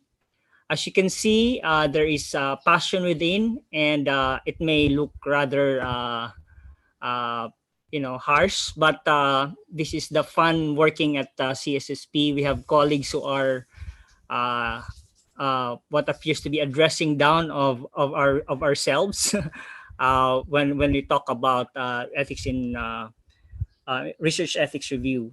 So we were looking at facilities and personnel and capacity building. Uh, we have a discussion about making our review more systematic, especially the documentation part. So we were talking about cabinets. So moving on, there was a discussion later on about making CSSP, as Ma'am Joy mentioned, discussion about how CSSP Ethics Committee might be transformed into a university-wide body. So this was supposedly to avoid bureaucracy and exercising, regulatory oversight. On hindsight, it was an interesting experiment, but maybe not a good approach given the diversity of Diliman and the diversity even just within CSSP that is quite a handful already. So there's also a discussion about what really counts as the proper role of the ethics committee. So we're thinking whether it's simply an oversight, because as Ma'am Joy pointed out, there's so much more to ethics committee than just research oversight. There's the education function, there's the training function, and for CSSP especially, there is a discourse function. So this was the discussion way back when, the call for comments from OVCRD September 2011. they're discussing about the peso value of what we have to contribute to the ethics committee, right? So I'll leave you the details of this. See if this is something that is just to you guys who are serving in ethics committees. See if this is inflation adjusted, right? So moving forward, this is 2016 already. Shortly before Ma'am Joy and team took over, there was a series of training. One was done by our UP Manila colleagues, and the discussion has been about really what makes ethics review in the social sciences rather distinctive. No, so um, CSSP CSSP's ethics committee then died. This is like in the in the process of reviving. Some people articulated the need to get back on track, and there was a discussion about its relationship, for instance, to the existing guidelines, including PCHRD guidelines. No, so at least from this discussion, there was the opinion that CSSP was, or rather, the research in the social sciences were not always in sync with what is deemed proper by the PCHRD guidelines, and there's no alternative guidelines for us to have back then. So there is an emphasis, for instance, on health research, and to some colleagues, this is rather broad uh, to stretch the. It was rather a stretch for CSSP research that it could be an argument for having our own ethics guidelines. All right. Now, if we take a look at overcurrents, again, let me emphasize that this is not so much about a description of CSSP review. I think CSSP are more sophisticated and well aware of what's really going on in I mean elsewhere and in some and other research institutions. But the discussion that uh, there could be a mission creep for ethics committees is something that looms large in the life of CSSP ethics committee. There could be an expanding obligation to oversee work that poses little risk to research subjects, and that is something that need to be checked. No, there could be an inflated estimation of reputational risk to the organization. We might be over imagining things, what a research could do to CSSP's reputation or UP's reputation or to the research subjects themselves. No, this is a common concern that there could be more paperwork for researchers. But the good news is that, as Ma'am Joy pointed out, we're very much aware that the research ethics review at CSSP is rather narrow and directed towards research activities with submitted protocols, and it's not um, many other things. No, so the other danger, another caution that we need to bring to the fore is that of what we call ethics inflation and risk underestimation.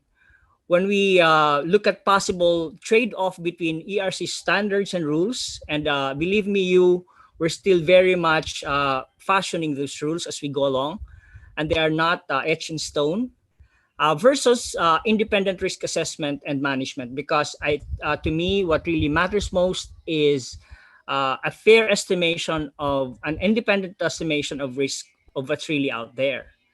So there could be an over reliance on the experts, and I don't necessarily see that in CSSP, but elsewhere I see in the course of interacting with other ethics committees that ethics committees would tend to be homogeneous, and they tend to rely on what they consider as experts, when in fact many of the research questions people do are, as a matter of fact, fresh questions that would need real-time assessment of risk. No, so for instance, in monitoring of high-risk research, especially, we are in the midst of the pandemic, and I see very much certain phenomena, certain developments that would merit social research. For traditional medicine, for instance, there is this news about Cebu City government funding Tuob, which has no supposedly proven clinical impact on COVID patients. But precisely, that is something that needs investigation or needs inquiry by social scientists. No, at least the use of this intervention, right? There could also be a false sense of security and underestimation of risk by ERC, particularly in vulnerable populations, marginalized by multiple or intersecting factors. What happens is that in some ethics committees outside the CSSP, there could well be, as I said, since they tend to be homogeneous, they tend uh, uh, to be people undergoing a similar training. There could be a poor appreciation of the marginalization that's really going on, and so that one, when it comes in contact with high risk research, that kind of vulnerability might get amplified. Um, so this is in 2003. Uh, Documented by the National Research Council in the US. But what is interesting about this report is that this is pretty much the same bunch of reports, it's pretty stable, the kinds of, complaints that social scientists lodge against the review process. These complaints pretty much consistent with the literature in the 1970s, the 1980s, and onwards, and still lingering probably up to today. So there's a problem. This is already hinted at in the presentation of Ma'am Joy. There are problems with written consent, that the very act of writing or affixing a signature might affect the selection process or the response rate or even the quality of response from participants. And so there has to be a clear alternative. And I'm sure it's something that merits a separate discussion. There's also, as I hinted at earlier, research review by non-social scientists as something problematic. There is a lack of appeals procedure because, for all intents and purposes, the ethics committee is the Supreme Court of ethics review in the institution. There are also reported problems with risk-benefit analysis. Somehow, biomedical people assess risk-benefit analysis, assess risk and benefits quite differently from social scientists who might be more intimately linked with research participants, especially those who are doing community immersion, for instance, no? Those who are doing ethnographic research. There is also a complaint about lack of fit between the regulations and certain social science methodologies. So I thought that this is something that is an ongoing concern. I'm sure the ethics committee members would attest to this. And probably moving forward, there could be continued discussions about how to best formulate rules that are appropriate to certain methodologies. And last but not least, there is apparent vagueness in the regulations, especially in the definitions. No, what counts as research? So when it's suggested by the common rule that certain research are not really counted as research because they're merely journalistic. Not that I denigrate journalists, but exactly that's the kind of workaround that is rather shady. Some of our colleagues reportedly have resorted to. They have reported ethnographic work as journalistic, so as to be exempt from research ethics, ethics review. There's also a discussion of what may count as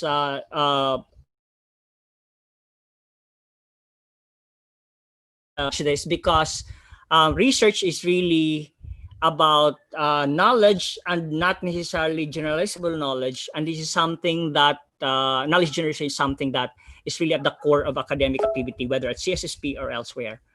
What counts as human participants? There was a mention about in Ma'am Joy about social media postings, separate, again, something that merits a separate discussion. But whether they are proper human participants is up for discussion.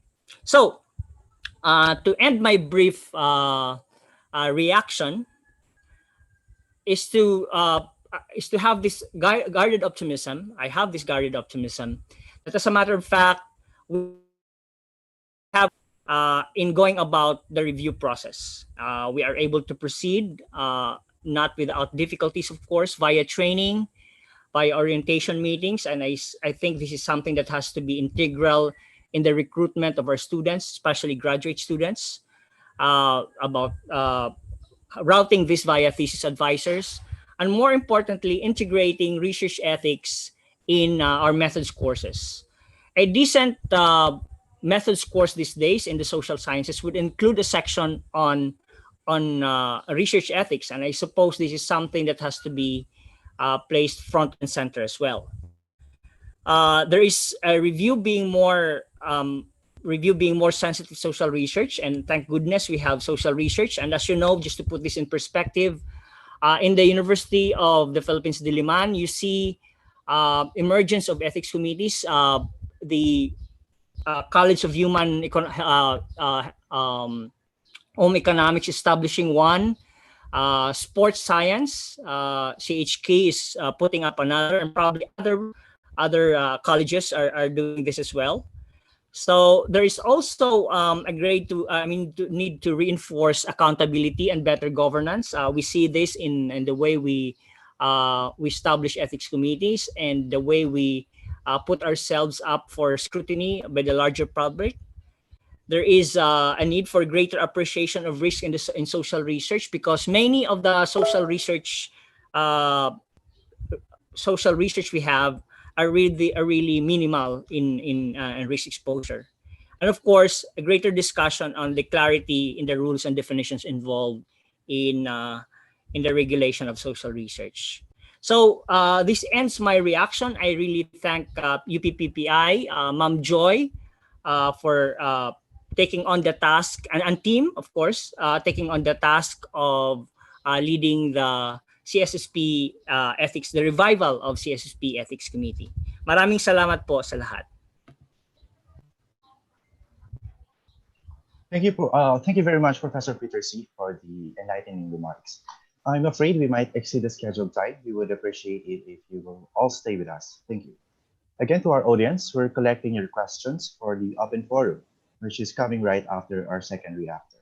Let us proceed to our next reactor. Dr. Leonardo Di De Castro is a professorial lecturer at UP Diliman. He was previously chair of the Department of Philosophy. He was also a Centennial Professor grantee. He used to be the Senior Research Fellow at the School of Medicine, National University of Singapore, and Editor-in-Chief of the Asian Bioethics Review. He has been president of the Asian Bioethics Association, vice chair of the UNESCO International Bioethics Committees in Asia and the Pacific, and a bioethics consultant to the UN, World Health Organization, and European Union. He heads the Philippine Health Research Ethics Board, the national body that sets policies and regulates research ethics committees in the country. Let us welcome Dr. Leonardo De Castro. Sir.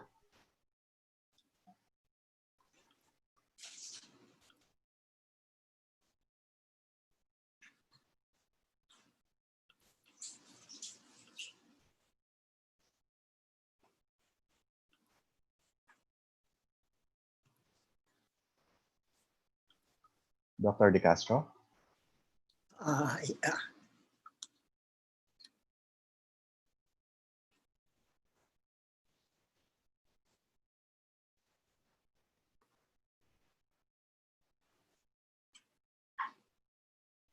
You may start your presentation, sir. Okay. Magandang umaga sa lahat. Huwag kayong magtataka kung mukhang choppy ang inyong audio. Wala pong problema yung inyong audio. Talagang natural lamang na choppy ang aking boses. Ako'y hinihingal pa sa lawak ng coverage ng presentation ni Prof. Joy. I think it tells us how seriously she and the rest at CSSPE have taken the task of establishing an ethics review board.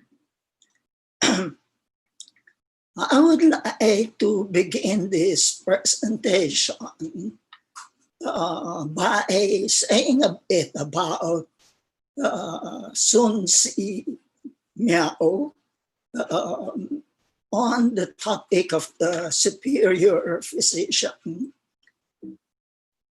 And then I will proceed with some commentary on specific points mentioned by Prof. Joy. Then I will go back to the concept of a superior physician and discuss something about the expected contribution of the CSSP, the Ethics Review Board. I start with Sun Si Miao in order to put in context the task that I see before the CSSP Review, Ethics Review Board. Sun Si Miao was a physician during the Tang Dynasty, and he is regarded as the original medical ethicist among Chinese physicians. And he's not exactly in these words, of course, that superior physicians treat patients before they can have symptoms. The average physician treats patients with emerging disease, and inferior physicians treat patients when the disease is already established. Going back to Sun Si Miao's writings reminded me of something that was shared recently with me by Dr. Alvin Cabales of the UP College of Medicine.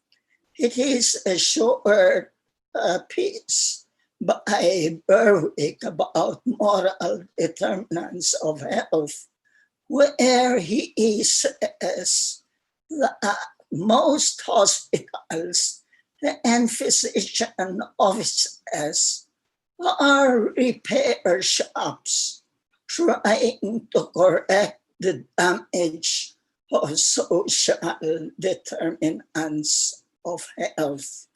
But I will go back to that later.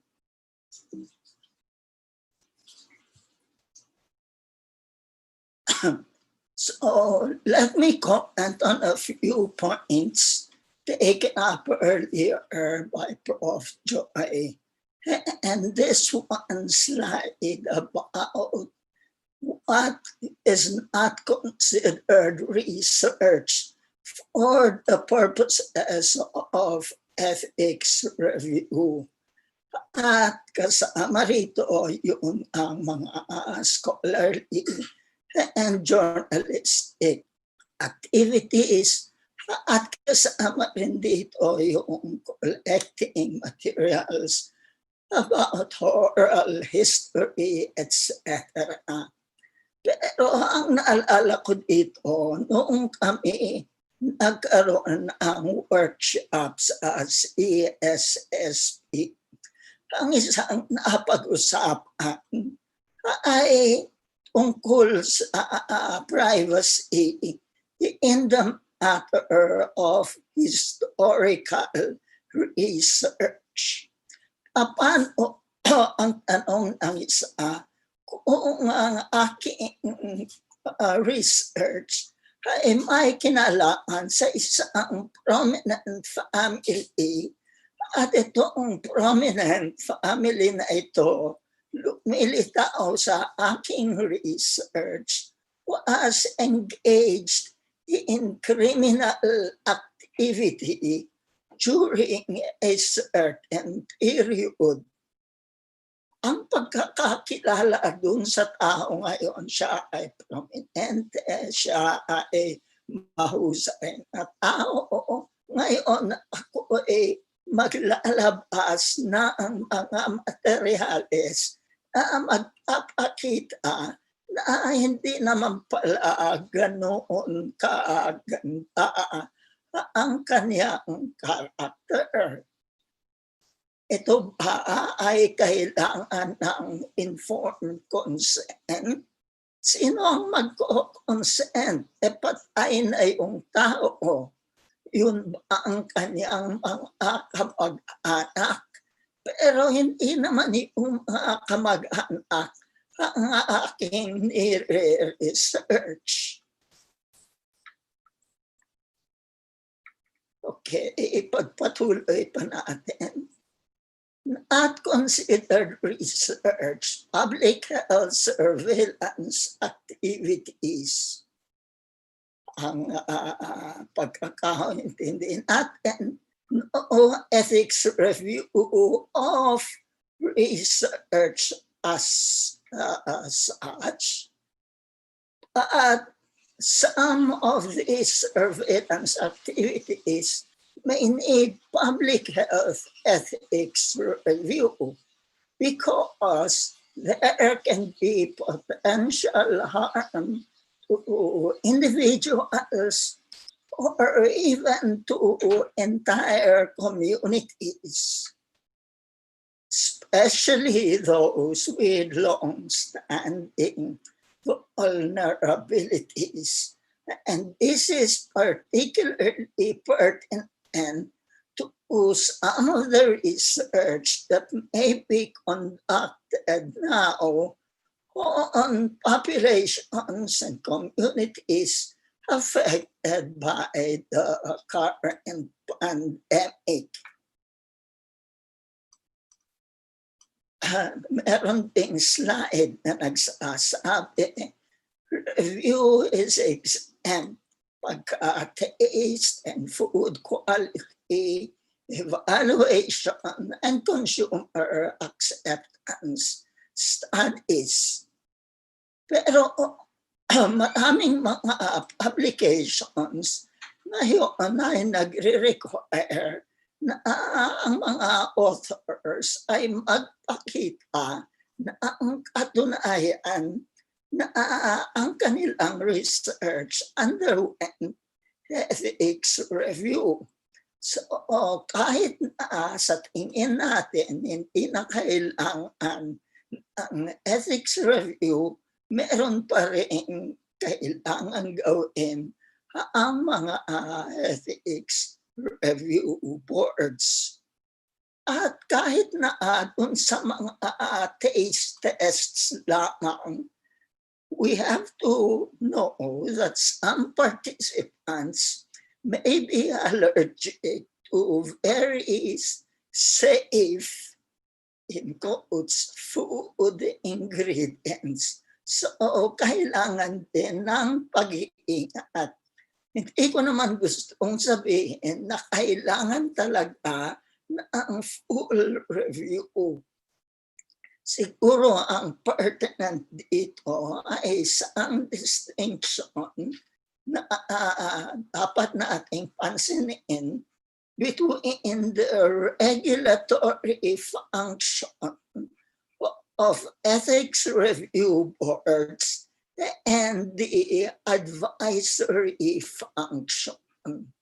Hindi kinakailangan para ating mag-regulate, pero mahalaga na i-assume ng ethics review board yung kanyang responsibilidad sa pagbibigay ng advice tungkol sa mga research projects. Isa pa, research exam ang tingin natin sa storage or maintenance for secondary research, lalo na kung meron na ang tinatawag na broad consent. Pero may tatanong natin, yung bang broad consent ay maaaring mag-apply halimbawa sa paggamit ng stored biospecimens for reproductive cloning research. Halimbawa, maaaring si Prof. Joy ay nag-donate ng kanyang stored biospecimen at noong siya ay natanong, sinabi niya, okay naman po, wala akong problema kahit na yung specimen na yan ay gamitin niyo pang muli in the future para sa iba pang research. Paano nga kung yung palang kanyang specimen ay gagamitin na isang mananaliksik in order to reproduce a person based on Prof. Joy's genetic characteristics. So merong clone Prof. Joy na hindi siya nagbigay ng kahintulot para isagawa yung research na yun.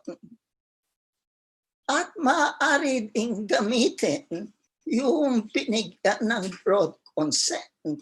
Halimbawa sa mga gene editing studies. So, paano kung pagkatapos magkaroon ang clone ni Prof. Joy, ay i-edit naman yung genes na yun, gagamitin ang mga genes halimbawa ni Pangulong Duterte. So, ang ilang genetic characteristics ng Pangulong Duterte ay ma-integrate doon sa na-clone na Prof. Joy kung ang broad consent ay ituturing natin na nag-a-apply sa anumang research na maaaring maisagawa. Research on individual or group characteristics or behavior. Ito ang tinatalakay yung mga experimental situations where there may be manipulation of subjects as they react to contrived situations. Pero ang pumasok dito sa isip ko ay mga halimbawa na katulad noong observation kaugnay ng bystander apathy. So, meron kang contrived situation sa MRT, merong biglang magkukunwari na siya ay hinimatay o nasugatan para maobserbahan kung paano magre-react ang mga nakasakay doon sa MRT.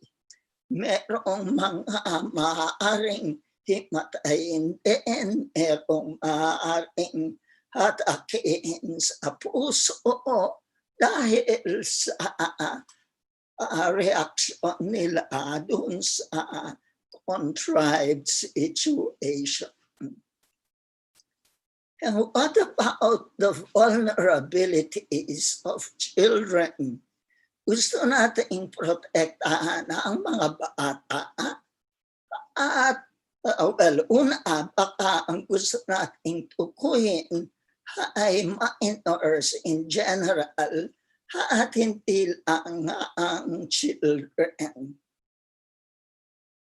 Pangalawa, this may work against minors kasi sa kagustuhan natin na protektahan sila at sabihin na hindi sila maaaring mag-participate sa research kung walang consent ng parents, hindi sila makakasama halimbawa sa research tungkol sa paggamit na ang prophylaxis para sa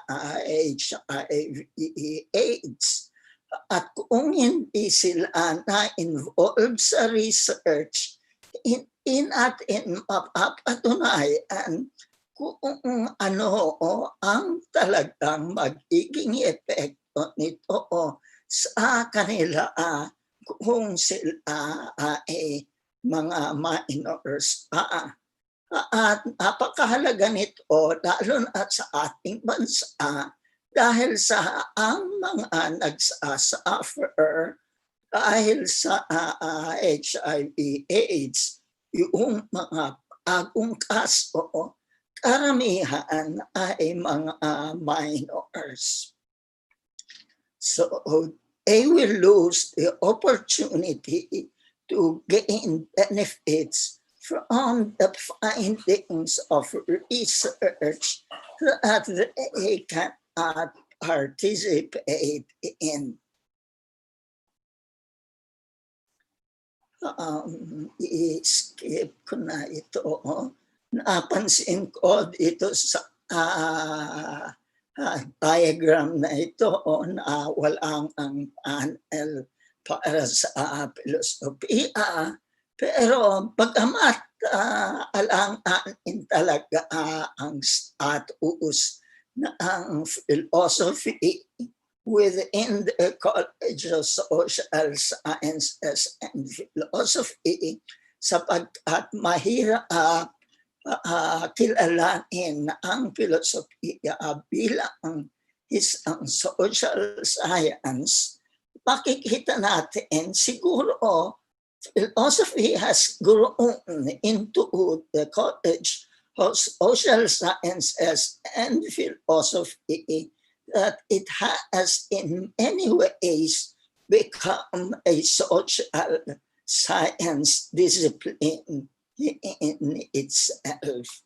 So mabalik tayo doon sa paglalagay sa context na ang trabaho ng social sciences.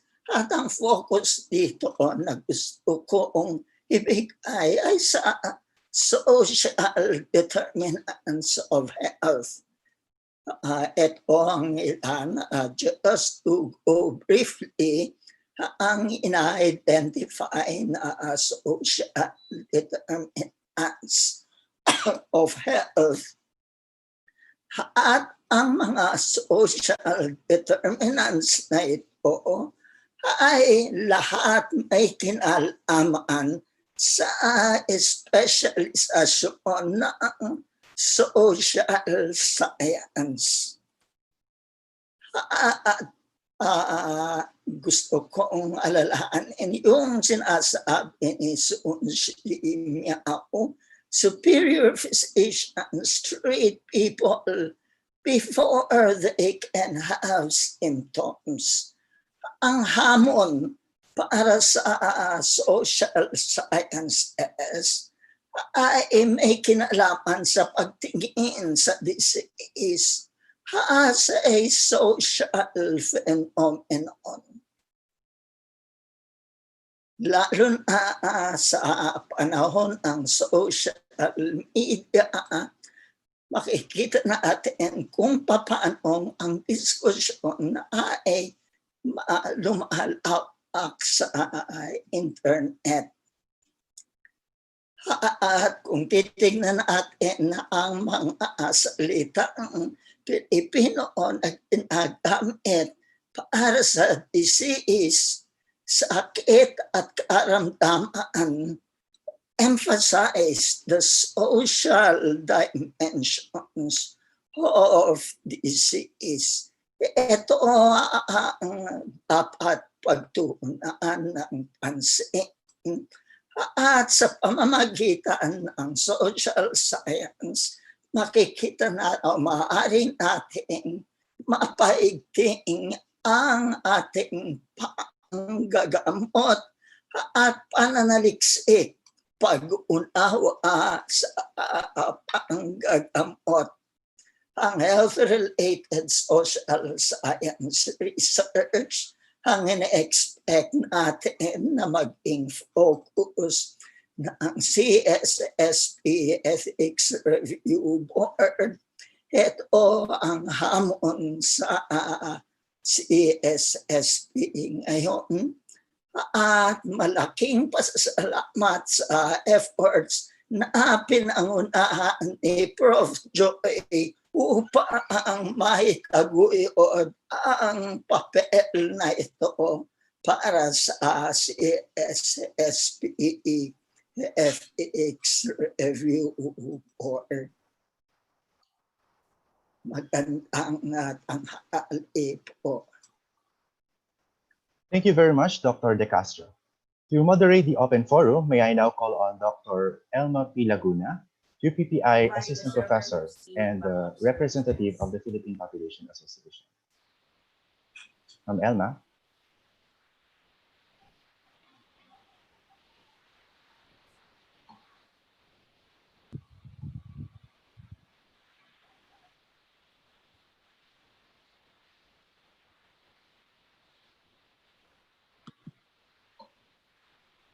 Professor Elma.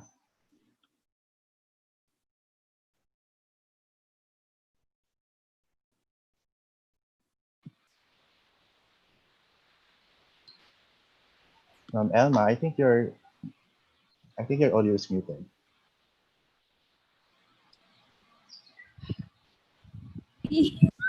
Sorry. Okay, hello. So thank you, Ma'am Joy, Sir Leo, and Sir Peter for your lectures and reactions in today's webinar. So we collected some questions from our participants, and I will read them. One, some questions are very specific, but this one coming from Dr. Marilyn Danilan of PCPD. I think any one of you can answer this. When doing research ethics review, how do we integrate human rights perspective? Ulit. No. Ethics review, how do we integrate human rights perspective? In the ethics review, is there a need to engage human rights groups, for instance? So that's one question. Another is also coming from Dr. Dangilan. Is there a need to consider political background of the country? Because low-risk research may become high-risk in a country where government could easily seize results of a research or use them for other purposes. Did you get it? Another question is, this is very specific. Are information from death certificate considered part of human subjects? So I think this is coming from a demographer who wants to study or analyze death certificates. Is it considered human subject, information coming from human subject? Another question is, why does IRB have expiration dates? Huh? IRB permit has an expiration date, like for example, for a year, that the validity is only for a year. Is there really a need to have an expiration date or maybe for the duration of a research project? So did you get it? Anyone of you can answer?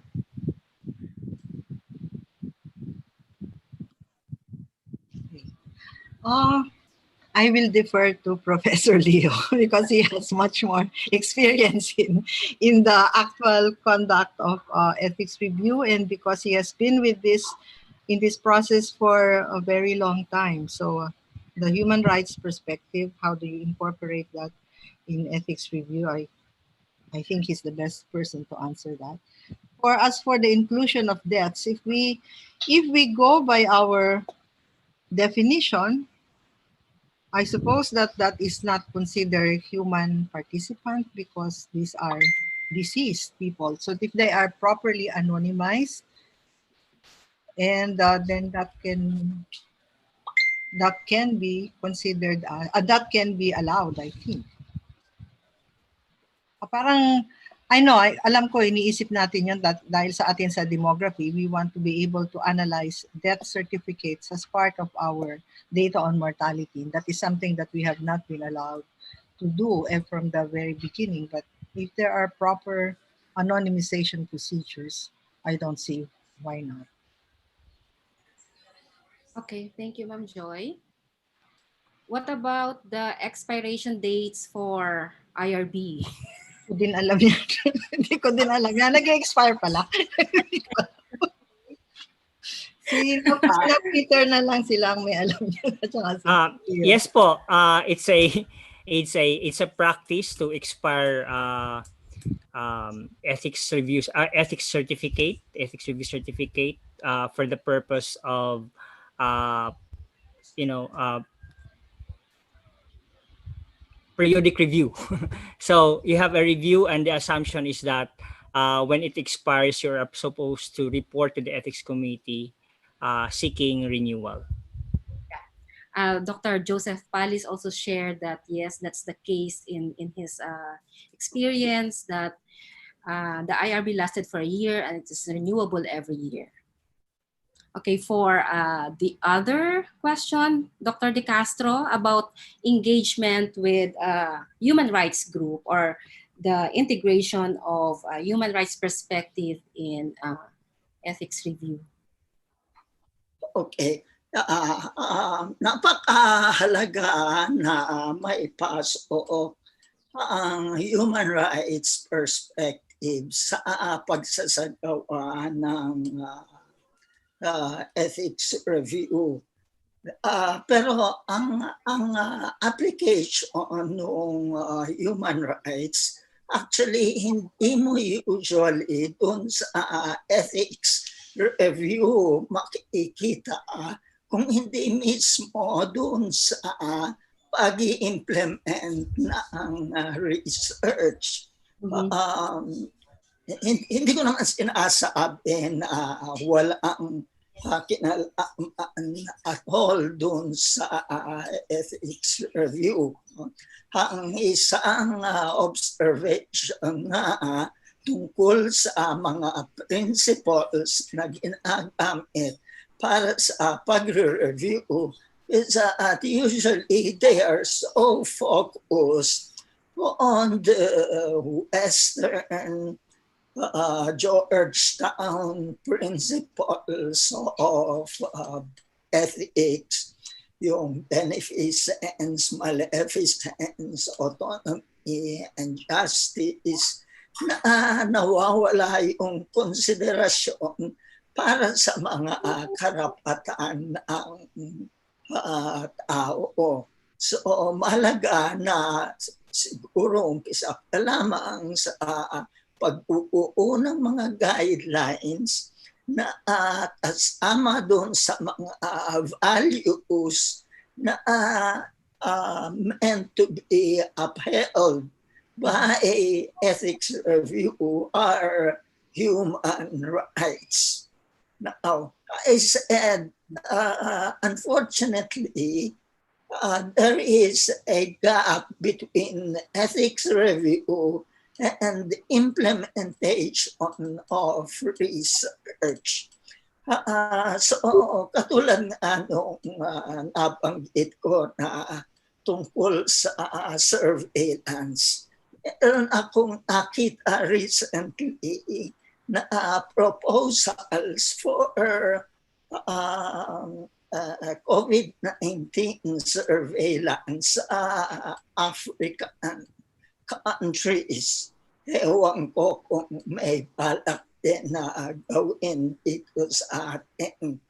Kung sa pag-review, madaling sabihin na kailangan isaalang-alang ang privacy, kailangan yung pakikipag-usap natin dun sa mga research participants ay mag-alang at hindi mo sila tututukan ang tangke kapag sila ay yung pinakausap.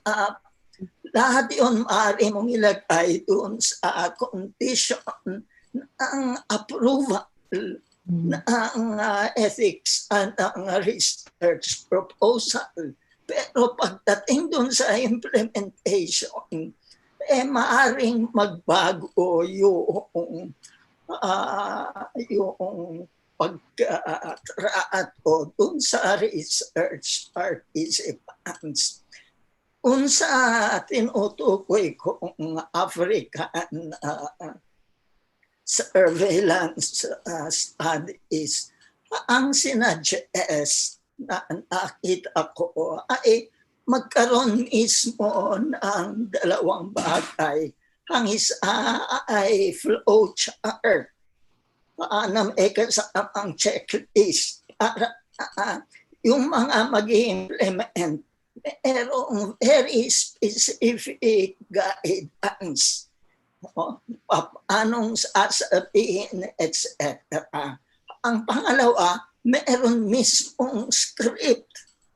Ano ang babasahin noong nagre-research doon sa participants para pagsasagawa ng research, talagang mag-alang ang pagtrato niya doon sa participants. So, kinakailangan merong mga ganong tulong sa pamamaraan ng pagsasagawa ng research. Okay, thank you very much. Sir Peter, do you still have additional comment on that? Wala na. So we have, meron? Wala. Sorry. We have one more question here about tokens. How about providing the provision of minimal tokens or incentives, like for example, household goods or communication load, no, to participants in a study will disqualify as an inducement? It's coming from Wayne Campos. Yeah, my internet connection is not so Yeah. good. Normally, you would give a token as a token nga eh. So it is a small, it is of a small amount, and it is just a sign that you are appreciative of the fact that your respondent agreed to be interviewed, agree siyang maabala. Nakita ko yung question ni Weng na ang kanyang mga token ay small cooking implements. Parang hindi na yun token. There's a thin line between what is a token and what can be considered inducement. So if it is unusually high, then it is already an inducement, and that can affect the willingness of the person to participate. Na parang makokompel siya na mag-oo hindi dahil sa nag-consent siya voluntarily, kung hindi, na-compel siya ng yung dinadanggal na reward for participation. So you have to balance that. It should not be too high that it becomes an inducement, and it's a little on the low side. Sa ELSA, pagkano yung token? 200? 200 pesos? 250 pesos. 250 pesos. So hindi siya ganoon. I remember we had one study in. It was with somebody who had more funds, pero it was just a pilot study to test a machine to measure the hardness of food. Remember that, Grace? And then ang token natin ay 500 kasi maraming pera si Dr. Nasu for his research. So inulan kami, lahat gustong sumama. dahil 500 yung ino-offer na token. So 500 is definitely an inducement. It's not a token. So you have to make a balance. It's a thin line to decide kung kailan siya token at kung kailan na siya inducement. Okay, thank you very much, Ma'am Joy. There's another question from Dr. Portus of PSSC. The technical aspect of research goes through a panel of the proponents' institutions that approves the conduct of research. Will it be offensive to the technical panel if the Ethics Review Committee comments on the research design and methods? In the process of looking into the ethics of the research, will the panel be insulted if the ERC recommends changes in methods or design? And can the ERC do this? Anyone? Again, that is also a fine line. I remember my own personal experience is that we sought clearance for us for a multi-country study on aging that was going to be done in the Philippines, but that because it was US funded was requiring that we had secure an ethics review clearance from a local ERB. And at the time, they did look at our methodology and wanted us to change the sample size and the sampling methodology. But the methodology of that study was previously decided in a higher approved panel, multi-country study siya. So we felt that we just defended. Hindi naman kami na-insulto because I think they were just doing their job. But you have to be able to also defend to the panel your decisions for why did you follow this design or that. It's a process. Okay, thank you, Ma'am Joy. Sir Peter, Sir Leo, any more thoughts on this? It's a collegial exercise, so the technical and the ethics review teams should coordinate. There could just be clarification, not necessarily an adversarial exercise. So at the end of the day, it's about improvement of quality of research. So the technical panel would also be interested in that, even if the input comes from the ethics committee. Thank you very much, Sir Leo. Oo, sensitive ang bagay na yan. Maraming alam akong mga nagsagawa ng technical review who take offense at being told that the research that there is a suggestion to modify methodology.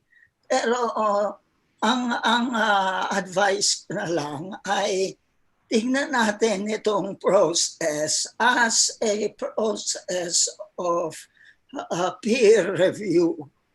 At I think ito mahalaga na yung CSSP Ethics Review Board ay ganoon ang maging attitude ng mga members ng review board at attitude din ng mga may proposal na ipapa-review. Ginagawa yung review as a matter of peer review para ma-improve yung ating gawain. So, crucial doon yung concept ng peer. Yung ERB is not a superior entity to the researcher. Siya ay isang grupo ng mga peers. So, huwag nating masamayin. On the contrary, we should even be happy if someone makes a suggestion that maybe if the methodology were slightly modified, then there will be less risks para sa participants. Okay, thank you very much. My comment then, Dr. Florio Arguillas, he also shared some template pala on application form and decision tree that the Cornell University is using. And here, this is on informed consent, but it's also very important to include a statement of regarding data sharing. Since many sponsors require that the identified data be shared. So, and also in some journal, it's a requirement on protocols and data sharing. So far, that's I think that's it. That's the questions we got. So maybe we can close the open forum now and continue with the program. So Ryan.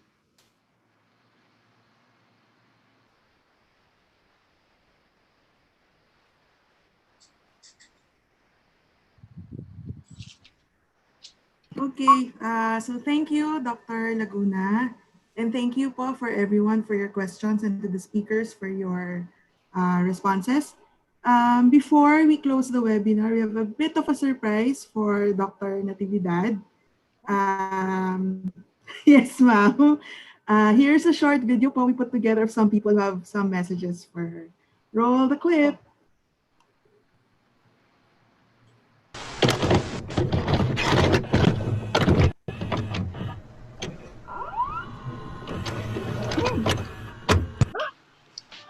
I first met Dr. Joy Natividad when she became Vice Chancellor for Academic Affairs of UP Open University.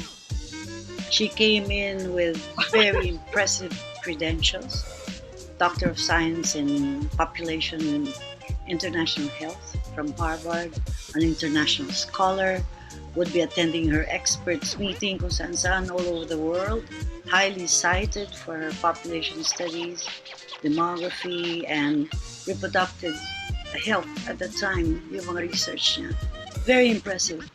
I have known her for more than 23 years. She has, so much rigor and passion for her work. She has always displayed the same passion and rigor and life. Life was really, she's full of life, in other words. Love for life, nandun sa kanya. Like, magana siya kumain. Kain ng kain. She loves good food. Well, she knows her food. She has this unpredictable spirit. Parang siyang scientist with an artist's heart. So pag sinabi mong gawa tayo ng pelikula, go! Sulat tayo ng libro, go! Gawa tayo ng retirement home for the senior citizens, go! Pero syempre, wala pang natutuloy. Usapan lang kami ng usapan, pero enjoy na yun talaga. So Joy, I'm looking forward to seeing you soon. Pagkatapos itong COVID-19 pandemic, usap na naman tayo ng usap, I'm sure. Usapan natin with Tina. Joy, my dear friend, I miss you na. I love you. Happy birthday.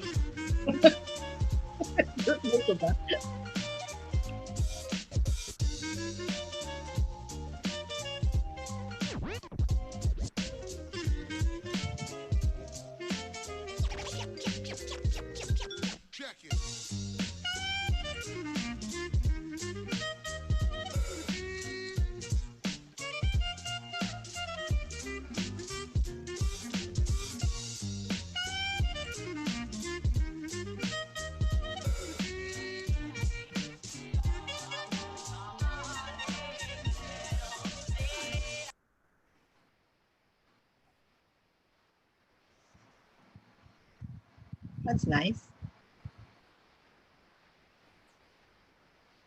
On behalf of the University of the Philippines Population Institute and Demographic Research and Development Foundation staff, as well as the Sociology Department, UP Open University, thank you, Dr. Natividad, for your over 40 years of unwavering service to the university and to the scholars ng bayan. Happy retirement, Dr. Joy. It is well-deserved. Padayon.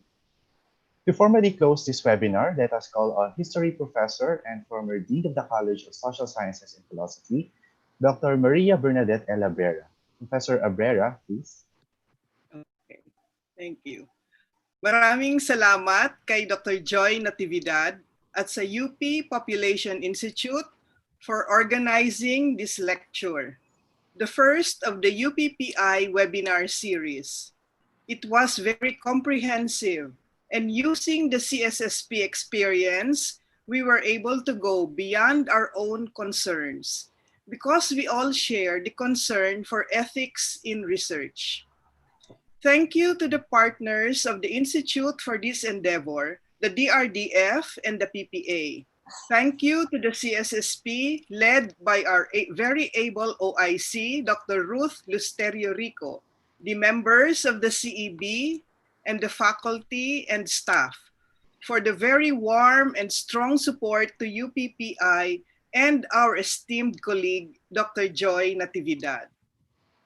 Although this is the lecture by which Dr. Natividad marks the official close of her regular employment in the university, it is by no means the end of her contributions to the Population Institute, to the college, the university, and the country.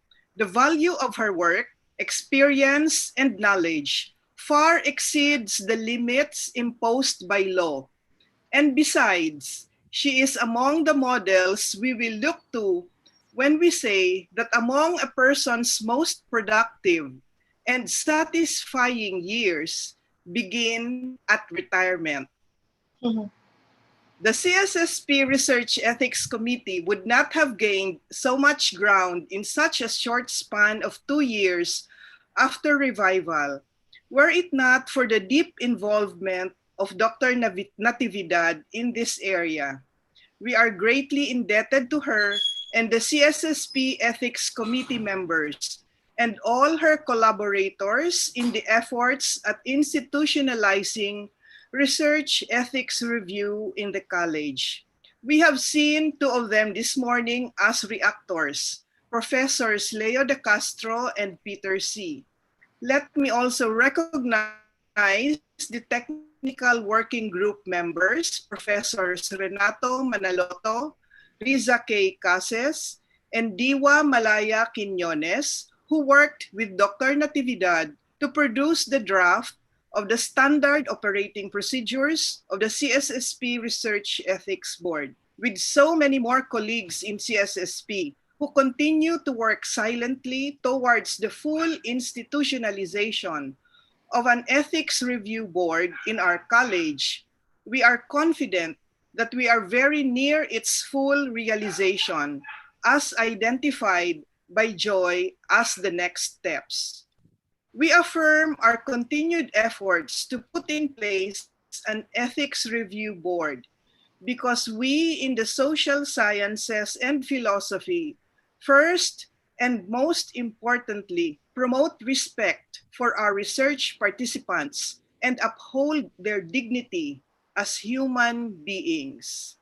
And so, Joy, thank you very much. Thank you also to Dr. Grace Cruz, colleagues in the Population Institute, the CSSP, and the university. Thank you to everyone who participated in this first of the webinar series. Mabuhay kayo. Thank you very much, Dr. Abrera. We have now come to the end of the first edition of the University of the Philippines Population Institute webinar series. I would like to thank Dr. Josefina Natividad for sharing with us her knowledge and ideas on the need to revive an ethics review in the College of Social Sciences and Philosophy.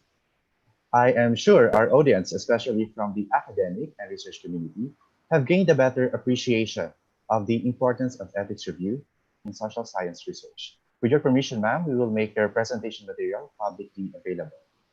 Many thanks to Professor Peter C. and Dr. Leonardo de Castro for their time and for sharing their expertise with us. Thank you also to Dean Abrera for honoring us with her presence. Thanks go out to our staff for your tireless effort in preparing today's webinar. Again, our sincere apologies again for the technical difficulties that we experienced today. We also exceeded our time. Thank you for your patience and understanding. For those who wish to fill up an evaluation form, on this webinar and or received a certificate of attendance, kindly email us at popinst@up.edu.ph. For those who wish to replay this webinar, a recording will be uploaded on the UPPI Facebook and YouTube pages, as well as in the UPPI website. Thank you everyone for tuning in to our Zoom webinar. We hope to see you in our future online events. Have a nice day.